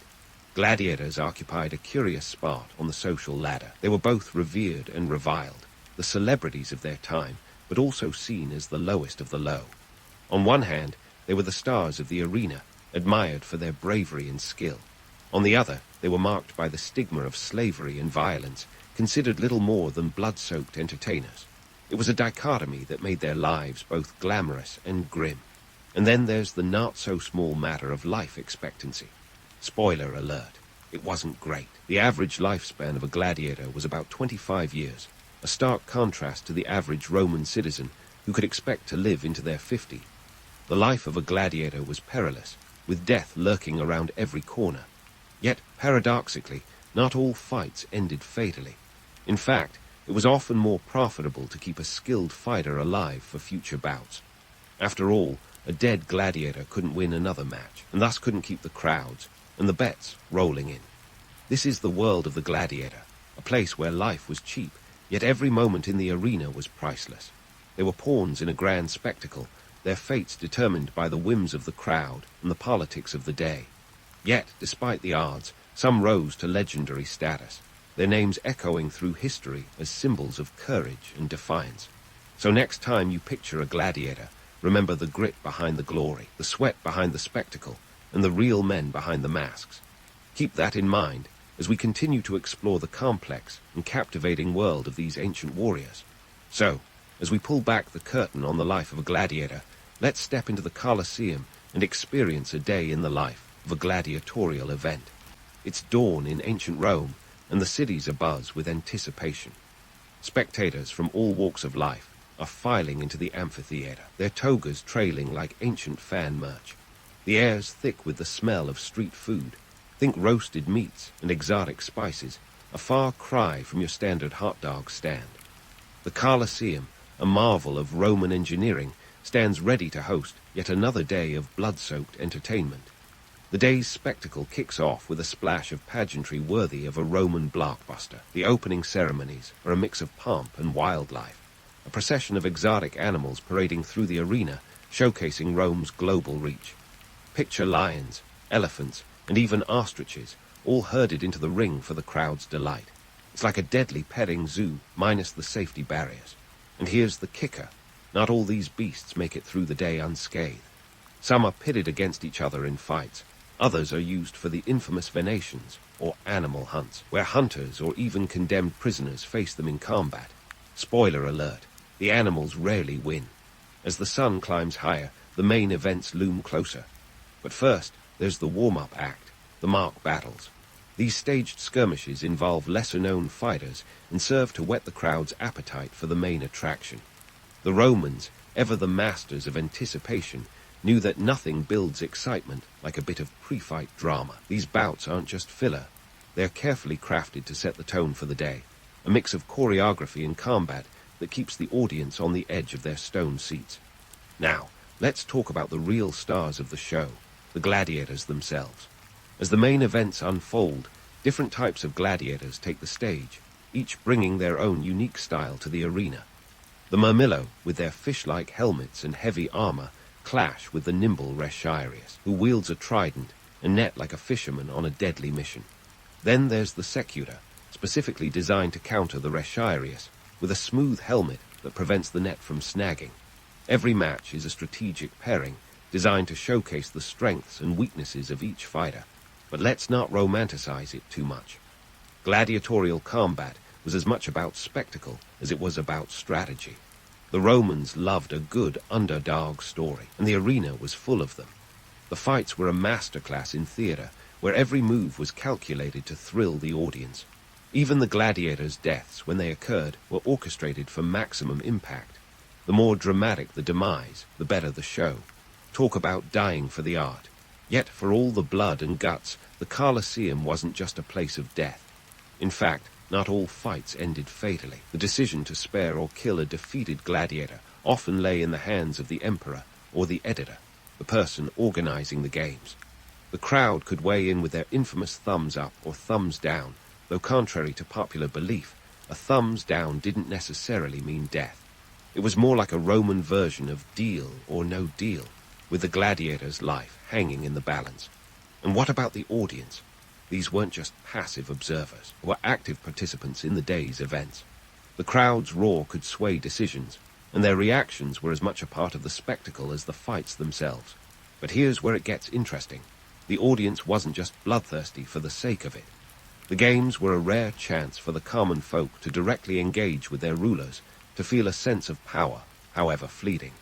It was a heady mix of politics and entertainment, where the lines between spectator and participant blurred. The Colosseum was also a microcosm of Roman society, a melting pot of classes packed into the stands. The seating was a reflection of the social hierarchy. The emperor and his entourage had the best seats in the house, while the lower classes crammed into the upper tiers. It was a reminder of one's place in the pecking order, even as the games offered a temporary escape from the daily grind. But let's not kid ourselves. This wasn't a day at the theme park. The arena was hot, crowded and noisy, with the smell of sweat and blood hanging heavy in the air. Comfort was a luxury few could afford. And speaking of luxuries, let's not forget the economic engine that drove these events. Gladiatorial games were costly affairs, funded by politicians seeking to curry favor with the masses. It was a classic case of bread and circuses, a strategy to keep the populace entertained and distracted from more pressing issues. The games were a political tool, a way to reinforce the power and prestige of the ruling elite. And boy, did it work. The allure of the arena was such that even the harshest critics of Roman society couldn't resist its pull. In the end, the Colosseum was more than a venue for violence. It was a stage where the drama of Roman life played out in real time. It was a place where legends were born, fortunes were won and lost, and the thin veneer of civilization was stripped away to reveal the raw, primal nature of humanity. As we continue to unravel the complexities of this ancient world, remember that the gladiatorial games were as much about the people watching as they were about the fighters themselves. And in that sense, not much has changed. We may have swapped the sand of the arena for the screen, but the thrill of the spectacle, the allure of the fight, remains as potent as ever. Now, if you think the Colosseum was just Rome's answer to the Fast and the Furious, all action and no substance, think again. The gladiatorial games were the Roman Empire's slick political machine, cleverly disguised as entertainment. Picture this. You're an emperor with a shaky grip on power, a restless populace, and critics sharpening their styluses. What's your move? Host a killer show at the Colosseum, literally and figuratively. The bread and circuses strategy, or panem et circenses, if you're feeling Latin, was as essential to Roman politics as a good pair of sandals. The idea was simple yet devilishly effective. Keep the people fed and entertained, and they'll be too busy enjoying the show to notice the cracks in the empire's facade. It wasn't just about throwing a few loaves and games their way, though. It was a calculated effort to distract the public from the less glamorous sides of Roman life, like crippling taxes or the occasional plague. Consider the financial gymnastics involved in pulling off these spectacles. Hosting a single day of games could cost an emperor upwards of 1,000,000 sesterces. That's the equivalent of shelling out millions in today's money for a blockbuster event. But here's the kicker. It was money well spent. The games were a potent reminder of imperial generosity and might, reinforcing the emperor's image as both a benevolent provider and an untouchable ruler. And this is where things get really juicy. Some emperors got way too into the games, like our buddy Commodus. Ah yes, Commodus. If you thought Joaquin Phoenix was a little unhinged in Gladiator, wait till you hear about the real deal. Commodus wasn't content to just watch the games. He wanted to be the star. Historians tell us that he fancied himself quite the gladiator, stepping into the arena more than 700 times. Talk about taking method acting to a dangerous new level. Commodus would stage his own fights, ensuring he always came out on top. Surprise, surprise. Often against opponents who were, shall we say, encouraged to lose. Imagine the Emperor of Rome, decked out like a gladiator, prancing around the arena while the crowd politely cheered, knowing very well that a thumbs down for him might mean a real thumbs down for them later. But hey, if you can't beat M, join M, right? These games weren't just about keeping the masses entertained. They were a tool for emperors to flex their political muscles, and sometimes their actual muscles, in Commodus's case. They provided a rare opportunity for the public to interact with their ruler, even if it was from the nosebleed section. In a society where social mobility was more myth than reality, the games offered a shared experience that momentarily leveled the playing field. Unless you were in the arena, of course. The games also served a more sinister purpose. They were a handy way to dispose of enemies and criminals, doling out justice in the most public of forums. Convicted criminals, prisoners of war, and those pesky political opponents who dared to speak out, many found themselves facing lions or each other in the Colosseum. It was public execution dressed up as entertainment, a reminder to the public of the emperor's absolute power and the consequences of defying it. But let's not forget the social dynamics at play. The Colosseum was a living reflection of Roman society, with seating arranged by class. The emperor and the elite had the best views, naturally. Meanwhile, the plebs, or common folk, were crammed into the cheap seats up top. It was a microcosm of Rome itself, a hierarchical society where your status dictated your view of the world, literally. However, the games did offer a peculiar kind of social mobility for the gladiators themselves, albeit one paved with blood and sand. A successful gladiator could become a genuine celebrity, earning fame, fortune, and sometimes even freedom. They were the rock stars of their day, adored by fans, feared by foes, and the subject of gossip and admiration. So, as you can see, the gladiatorial games were a multi-layered spectacle. They were about power and politics, social control and personal ambition. They were Rome's way of keeping the populace engaged, ensuring that their eyes were on the arena and not on the empire's flaws. As we continue to unpick the tangled threads of this ancient world, Remember that the roar of the crowd was more than just noise. It was a reflection of the empire itself, a testament to its power, its politics, and its people. And speaking of politics, the games were a stage where emperors showcased their rule, not just to the citizens of Rome, but to the entire empire. They were a diplomatic tool, a way to impress foreign dignitaries with Rome's grandeur and might. Imagine the pressure on those organizing these events. One slip-up, one less-than-stellar lion performance, and you could find yourself on the wrong side of the emperor's favor. Take the infamous Emperor Caligula, for example. Known for his eccentricities and tyrannical reign, Caligula also loved his games. He once staged a naval battle on a lake, complete with ships and soldiers, to celebrate his military prowess, or more accurately, to distract from the lack of it. It was a theatrical display of power that underscored the lengths to which emperors would go to maintain their image. But let's not kid ourselves. These spectacles were as much for the people as they were for the emperors. The games were a communal experience, a chance for the citizens of Rome to gather, vent their frustrations, and lose themselves in the drama of the arena. They were a break from the grind of daily life, a chance to cheer for heroes and jeer at villains, all within the safety of the Colosseum's stone walls. And that brings us back to the heart of the matter. The games were a powerful tool of social control. By providing regular doses of entertainment and spectacle, the emperors kept the masses content and compliant. It was a strategy that worked remarkably well, allowing Rome to maintain its grip on power even as it expanded its reach across the known world. As we delve deeper into the political and social implications of the games, keep in mind that they were as much about the people watching as they were about the fighters themselves. They were a reflection of Roman society, a testament to its complexity and contradictions. And in that sense, they offer us a glimpse into the heart of an empire that, for all its grandeur, was as human as any other. So, as we continue our journey through the world of the gladiators, remember that the Colosseum was more than just an arena. It was a stage where the drama of Roman life played out in real time, a place where the lines between ruler and ruled blurred, and where the spectacle of power was as potent as ever. And as we uncover more stories from this fascinating time, one thing remains clear. The allure of the arena, the thrill of the fight, and the spectacle of power continue to captivate us, even 2,000 years later. So, as we delve into the decline of gladiatorial games, let's address the elephant, or perhaps the dying lion, in the room. Why did these events, which once packed the Roman equivalent of a Super Bowl crowd, eventually fall out of favor? Well, the fall of the Roman Empire wasn't exactly a surprise party. It was more of a long, drawn-out farewell tour where the hits got fewer and the misses got more frequent. By the time the Western Roman Empire officially called it quits in 476 CE, the gladiator games were already on a downward slide. But let's not pin the blame solely on the empire's collapse. The decline of the games was a multifaceted affair. For starters, the financial burden of hosting these lavish spectacles was no small potatoes.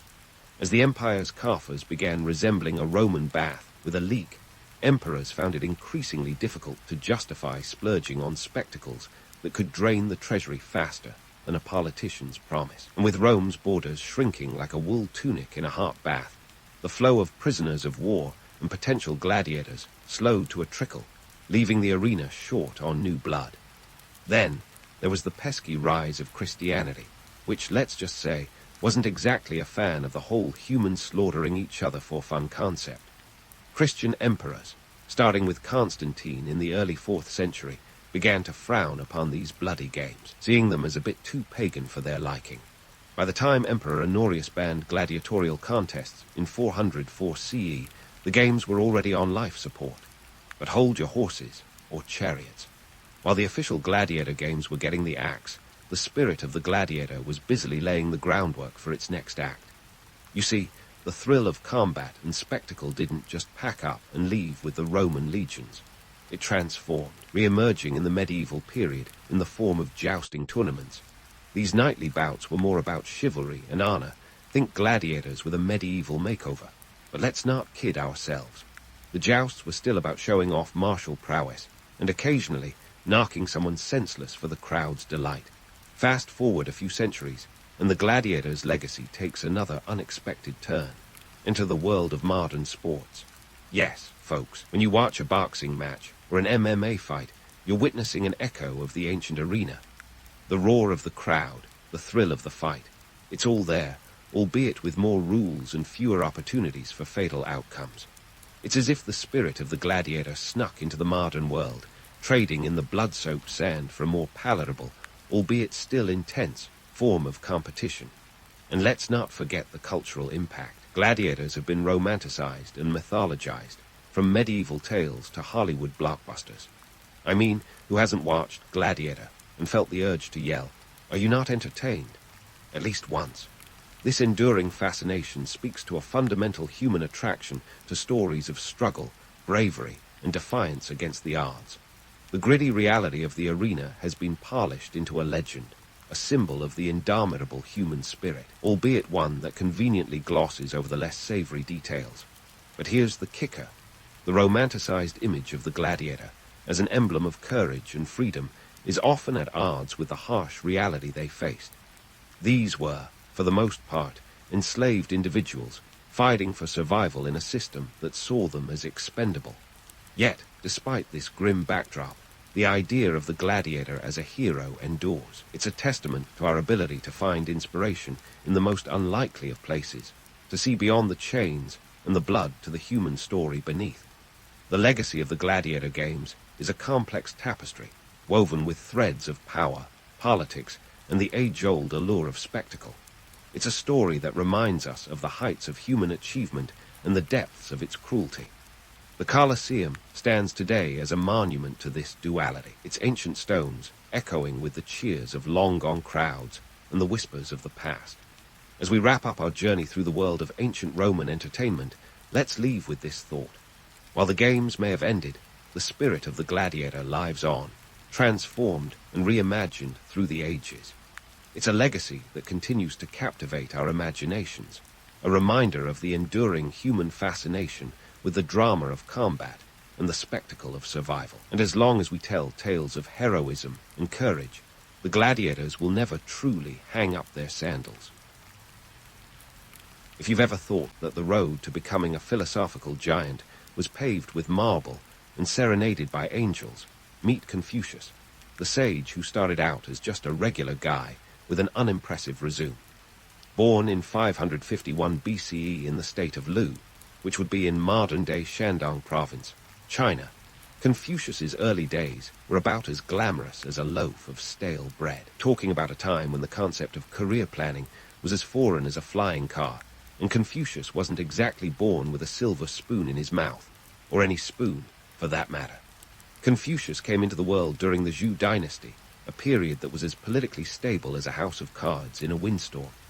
His family was of the Shi class, which is like being middle class with aspirations, but without the bank account to match. His father, a warrior named Kang He, was a bit of a local legend, though his career choices left much to be desired in terms of family planning.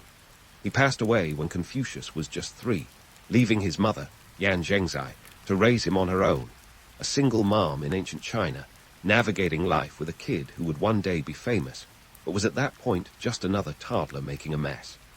Now, you might think that the young Confucius was a prodigy, outsmarting his peers in arcane wisdom from the get-go. Oh, the myths we build. The truth is, Confucius was more of an average Joe in class. He wasn't exactly blowing away his teachers with philosophical insights at age 5. In fact, he was reportedly quite mediocre in his studies early on. His educational journey was less about natural brilliance and more about grit and persistence. He was like the underdog in an 80s sports movie montage, slowly getting better while the upbeat music plays in the background. By the time he was 15, Confucius had decided he was going to devote himself to learning, which in those days meant a lot of memorizing and reciting with zero help from Google. But let's not skip over the daily grind. Confucius's first job was as a keeper of grain stores and livestock, a glorified barn manager, if you will. This was no cushy desk job. It was a hands-on experience that taught him about the nitty-gritty of life, managing resources, dealing with people, and probably shoveling more manure than he cared to remember. It's hard to imagine the future sage of sages standing knee-deep in hay, but there he was, learning about the human condition in the most unphilosophical of settings. who knew that mucking out stalls could be a crash course in human behavior. Here's the kicker. Despite the unremarkable start, Confucius had something that might not sound sexy, but is crucial: curiosity. He was insatiably curious about human nature, governance, and ethics. He devoured the classics of his time, which were essentially the ancient equivalent of reading every self-help book on the shelf. By 19, he married Kiguanshi and started a family, proving once again that even budding philosophers had to deal with the relatable pressures of work-life balance. Confucius's early life was a blend of the ordinary and the extraordinary, with a dash of humor sprinkled in. He wasn't a prodigy, he wasn't handed his wisdom on a silver platter, and he certainly didn't have a roadmap to success. What he had was determination, a tireless quest for knowledge, and a knack for turning the mundane into the profound. His beginnings were humble, his lessons were hard-earned, and his rise to philosophical prominence was anything but a straight line. In short, Confucius was the unlikely hero of his own story, and his human imperfections make his later genius all the more impressive. As Confucius moved into his middle years, he was about to face a world that made the Wild West look like a Zen garden. The job market in ancient China was a bit like modern-day reality TV, unpredictable, cutthroat, and more than a little absurd. With the Zhou dynasty's political scene resembling a never-ending game of musical chairs, Confucius decided to pivot from barn management to brain management. Yes, he dipped his toes into the world of teaching and thinking, hoping to influence the society around him with a splash of wisdom and a whole lot of grit. By his 30s, Confucius had established himself as a teacher, a role that, contrary to popular belief, didn't involve a classroom full of eager students hanging on his every word. Instead, it was more like a traveling roadshow of knowledge, attracted disciples with the promise of insights into governance, ethics, and human nature. These students were a motley crew, ranging from eager young scholars to grizzled veterans of the political battlefield, all looking for that elusive key to success, or at the very least, a little enlightenment. But Confucius wasn't just about dispensing wisdom like some ancient vending machine of knowledge. He was deeply invested in the idea that learning was a lifelong endeavor. His method, relentless questioning of everything under the sun. If he had a motto, it might have been question all the things. He believed that the pursuit of knowledge was akin to peeling an onion, layer after layer, until you found the core, and possibly shed a few tears along the way. Now, let's talk about Confucius's foray into politics, where he tried to apply his ideas to the real world. It was a bit like watching a philosopher try to herd cats, noble, yet destined for chaos. He took up a position as the governor of a small town in Lu, thinking he could bring order and virtue to the local government. Spoiler alert. It went about as well as you'd expect when a philosopher tries to enter the political arena. He encountered bureaucrats who were more interested in power plays than moral integrity, and a political system that was less a well-oiled machine and more a rusty merry-go-round. Confucius's political career was marked by a series of misadventures that would make for a great sitcom, if only he'd had a laugh track to soften the blows. For instance, there's the tale of him trying to implement his vision of a just society, only to find that local officials were as slippery as a greased pig at a country fair. He once famously lamented, "It is not that I do not want to serve, but there is no one who will make use of me." That's philosopher speak for "I'm surrounded by idiots." Despite the political circus, Confucius was not one to give up easily. He hit the road, traveling across various states in China to pitch his ideas. Think of him as the original traveling salesman, but instead of vacuum cleaners, he was selling the virtues of benevolence and propriety. This wasn't just a casual road trip. Confucius covered hundreds of miles, navigating treacherous roads, and enduring the whims of weather and warlords. His journey took him through states like Wei, Song, and Zheng, where he attempted to woo rulers with his proposals for a harmonious society. But Confucius quickly discovered that political leaders were more interested in securing power than in securing peace. His travels often ended with him being politely shown the door, or worse, nearly getting himself into a few sticky situations, like that time in the state of Song, where a local minister tried to have him killed. Talk about a hostile reception. Yet, Confucius remained undeterred, continuing his quest for a ruler who would listen, like a knight searching for the Holy Grail, only with more scrolls and fewer swords. Despite the setbacks, Confucius's influence began to grow, one student at a time. His teachings started to spread, turning him into a bit of a rock star in the realm of philosophy. His ideas on ethics, leadership, and morality resonated with those seeking meaning in a world that often felt like it was teetering on the edge of chaos. Sure, his political ambitions might have hit a few speed bumps, but his impact on the minds of future generations was undeniable. In the end, Confucius's middle years were a roller coaster of highs and lows, filled with more twists than a soap opera plot. He was a man caught between two worlds, the idealistic realm of philosophy and the murky waters of politics. Yet, despite the challenges, he remained steadfast in his pursuit of knowledge and his desire to uplift humanity. As he famously said, "Our greatest glory is not in never falling, but in rising every time we fall." And rise he did, even if it sometimes felt like he was pushing a boulder up a hill. Confucius was more than just a teacher or a thinker. He was a pioneer, charting a course through the turbulent seas of his time with nothing but his wits and a steadfast belief in the power of wisdom to change the world. And while his journey was far from over, his middle years set the stage for the legacy he would leave behind, a legacy that continues to echo through the corridors of history, challenging us to think deeply, question boldly, and strive for a world where wisdom prevails over folly. Confucius's journey through the philosophical wilderness wasn't just about crafting catchy aphorisms for future fortune cookies. No, he was busy chiseling away at ideas that would outlast even the most stubborn political regimes. Enter Ren and Lai, the twin pillars of his teachings, which were as revolutionary as sliced bread and as deceptively simple as a paperclip. But don't be fooled by their apparent simplicity. These concepts pack the intellectual punch of a heavyweight champion. Let's start with Ren, often translated as benevolence or humaneness. Think of it as the golden rule's older, wiser sibling, urging people to embody empathy and kindness in every interaction. Ren was Confucius's antidote to the societal chaos of his time, a call to put others' needs alongside one's own in a way that would make even the most hardened cynic pause. It was as if Confucius had dropped a philosophical mixtape with the hit single, "Do unto others as you would have them do unto you," but with a lot more philosophical depth and fewer guitar solos. Now, while Ren gave the heart a workout, Lai was all about the mind. Ritual propriety might sound like the title of a dusty etiquette book, but in Confucius's world, it was the social glue that held everything together. Lai was about understanding and respecting the social norms and rituals that underpinned everyday life. It was less bow 3 times and spin, and more about recognizing the importance of rituals in maintaining societal harmony. In a world where stability was as rare as a unicorn sighting, Lai was the anchor keeping the ship from drifting into chaos. These ideas were no mere academic exercises. Confucius was offering a blueprint for living well, a practical guide to navigating the often treacherous waters of human relationships. Forget about stern rules etched in stone.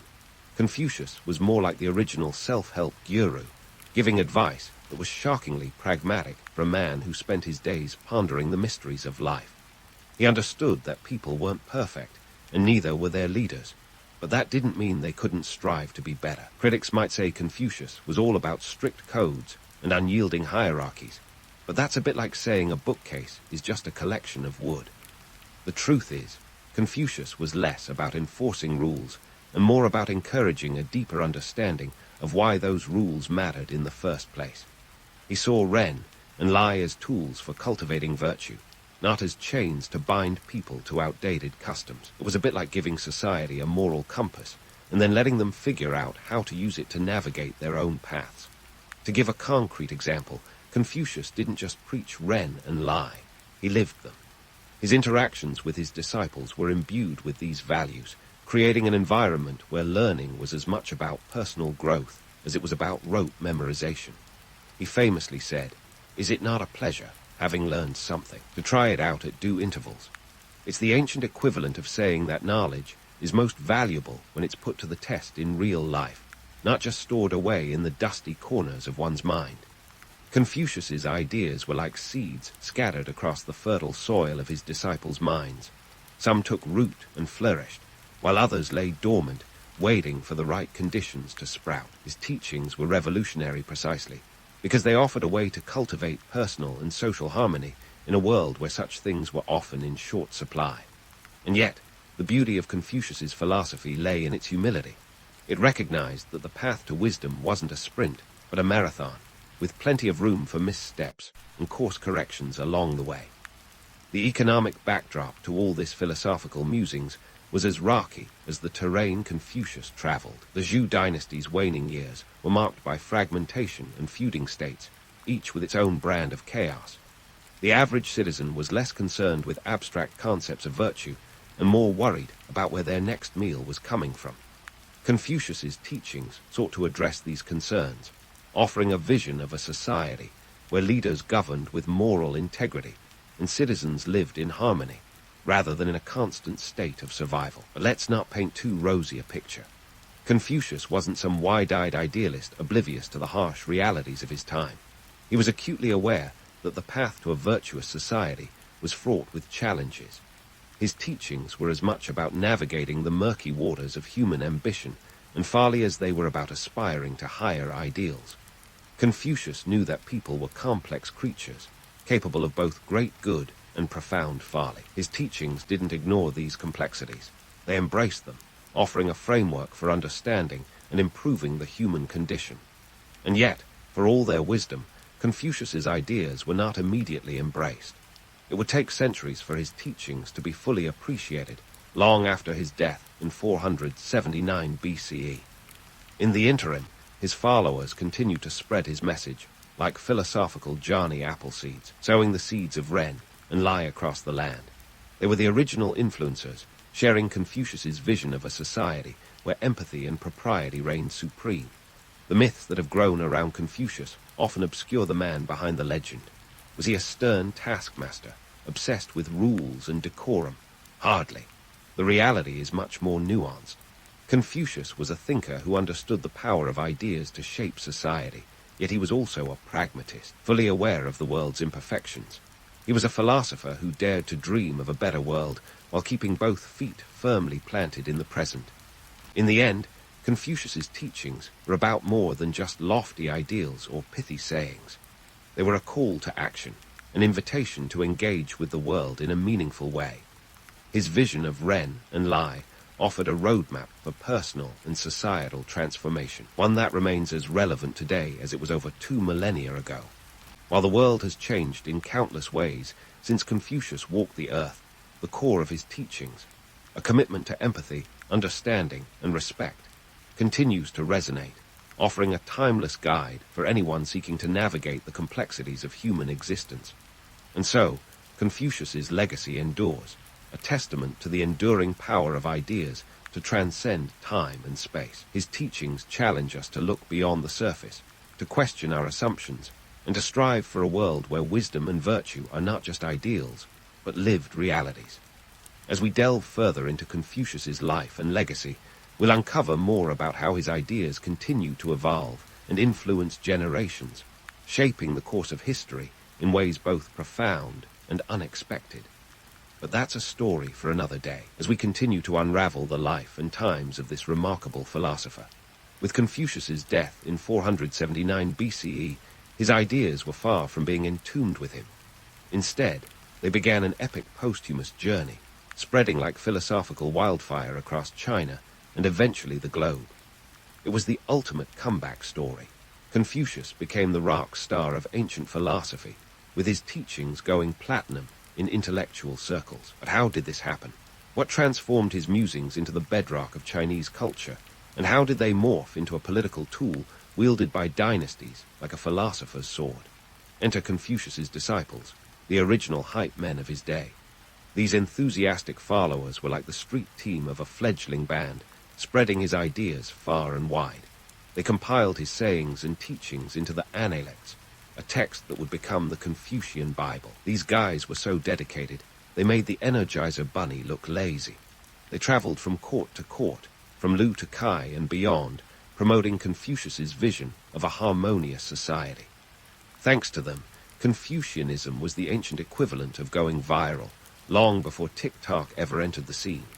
However, the real game changer came in the form of dynastic propaganda. Fast forward a couple of centuries to the Han Dynasty, 206 BCE, 220 C, where Confucianism found its political sugar daddy. The Han emperors, recognizing the stabilizing potential of Confucian ideals, adopted them as the official state philosophy. Talk about hitting the big time. Confucianism was now the cool kid on the block, complete with imperial endorsements, turned Confucius into the poster child for a well-ordered society, emphasizing Ren and Lai as tools for governance. But let's pump the brakes before we romanticize this too much. The Confucian doctrine was used as a political tool, often twisted to fit the agendas of the ruling elite. The Han emperors weren't exactly model students of Confucius's teachings. They were more interested in using his ideas as a means to legitimize their rule and consolidate power. Confucius had preached governance through virtue and moral integrity, but here it was, repurposed as a means of social control. Irony, thy name is politics. Imagine Confucius's reaction if he could see this. He'd probably be shaking his head, muttering something about rulers missing the memo on ethics. It's like he had written a manual on decency, only to have it turned into a bestseller for bureaucratic tyranny. You can almost hear him exclaim, "Did you even read the Analects?" But alas, he was several centuries too late to file a complaint. Despite the co-opting of his teachings, Confucianism continued to spread, becoming deeply embedded in the fabric of Chinese society. It was like the gift that kept on giving, influencing everything from family relationships to statecraft. By the Tang Dynasty, 600–907 C, Confucian ideals were so entrenched that they were practically part of the national DNA. The civil service exams, introduced during the Sui Dynasty, 581–618 C, were steeped in Confucian thought, ensuring that the bureaucratic machinery ran, at least in theory, on the oil of virtue and wisdom. Now, let's not ignore the economic backdrop to all this philosophical fanfare. The dynasties that embraced Confucianism were often dealing with economic turbulence that would make a modern-day financial crisis look like a minor hiccup. The Han Dynasty, for example, faced challenges like currency devaluation and agricultural instability. In such times, Confucianism offered a vision of orderly governance and social harmony, a comforting balm for a society teetering on the edge of chaos. But while Confucianism was being wielded as a state tool, it was also quietly influencing personal lives. The teachings on filial piety and respect for elders became societal norms, shaping the family structure in China for centuries.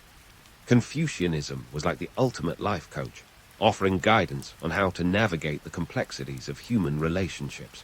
It spoke to the everyman, providing a framework for living well within the bounds of one's station in life. And let's not forget the global journey. As trade routes expanded, Confucian ideas began to trickle beyond China's borders, reaching Korea, Japan, and Vietnam. By the time of the Song Dynasty, 961–279 C, Neo-Confucianism was born, blending Confucian thought with elements of Taoism and Buddhism. It was like a philosophical fusion cuisine, with Confucianism as the main dish seasoned with the spices of other traditions.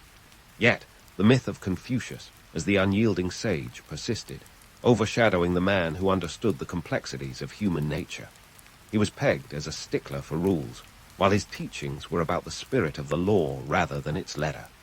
Confucius would likely have been amused, if not slightly exasperated, by how his ideas were simplified and sometimes distorted over the centuries.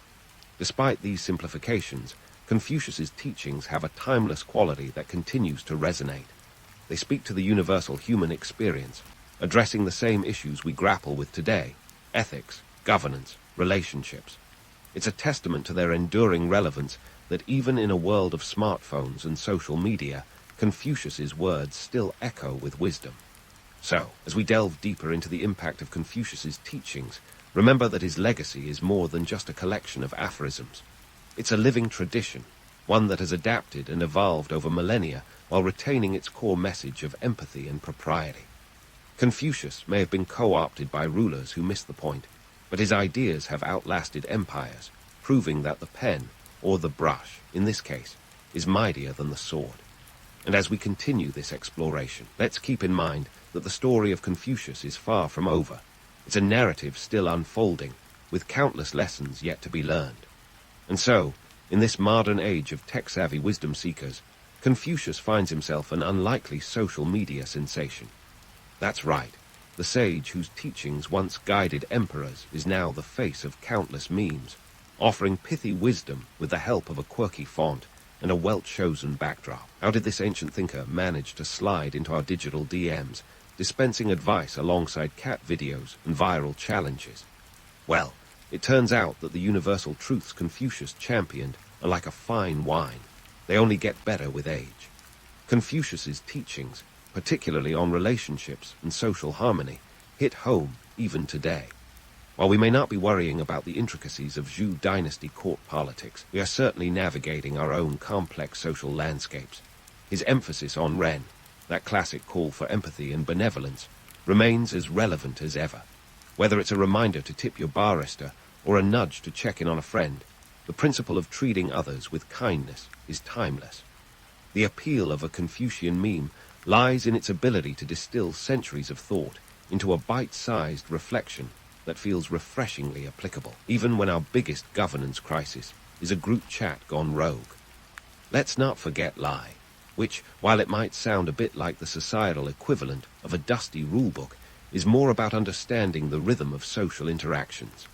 In a world where emojis have replaced much of our face-to-face communication, the idea of maintaining respect and propriety resonates. Confucius's take on ritual and propriety might be just what we need in a time when social norms seem as stable as a Jenga tower in a windstorm. So how did Confucius become the philosopher for all seasons? It's partly because history has been a bit generous, occasionally putting words in his mouth. Over the centuries, numerous sayings have been attributed to him, some genuine, others, well, as authentic as a $3 bill. This isn't unusual for historical figures whose legacies are larger than life. Confucius, like Shakespeare, has become a blank canvas on which people project their own interpretations. Need a sage quote for your wedding toast? Confucius has you covered.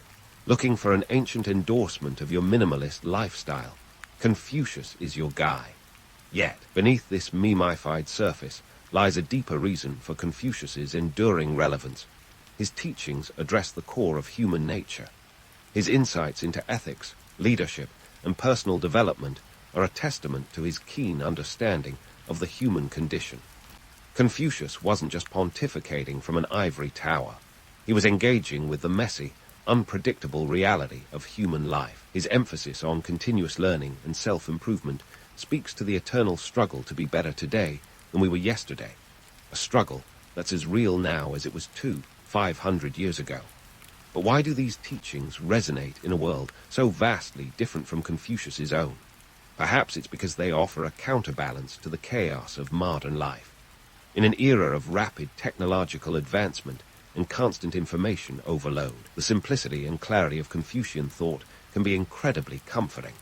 When everything else seems to be changing at breakneck speed, the steady wisdom of Confucius serves as a reminder of the enduring values that can help us find our footing. Of course, it's not all sage advice and feel-good philosophy. The application of Confucian teachings hasn't always been rosy. As we've seen during various dynastic reigns, these ideas were sometimes used less as a guide for personal virtue and more as a tool for maintaining the status quo.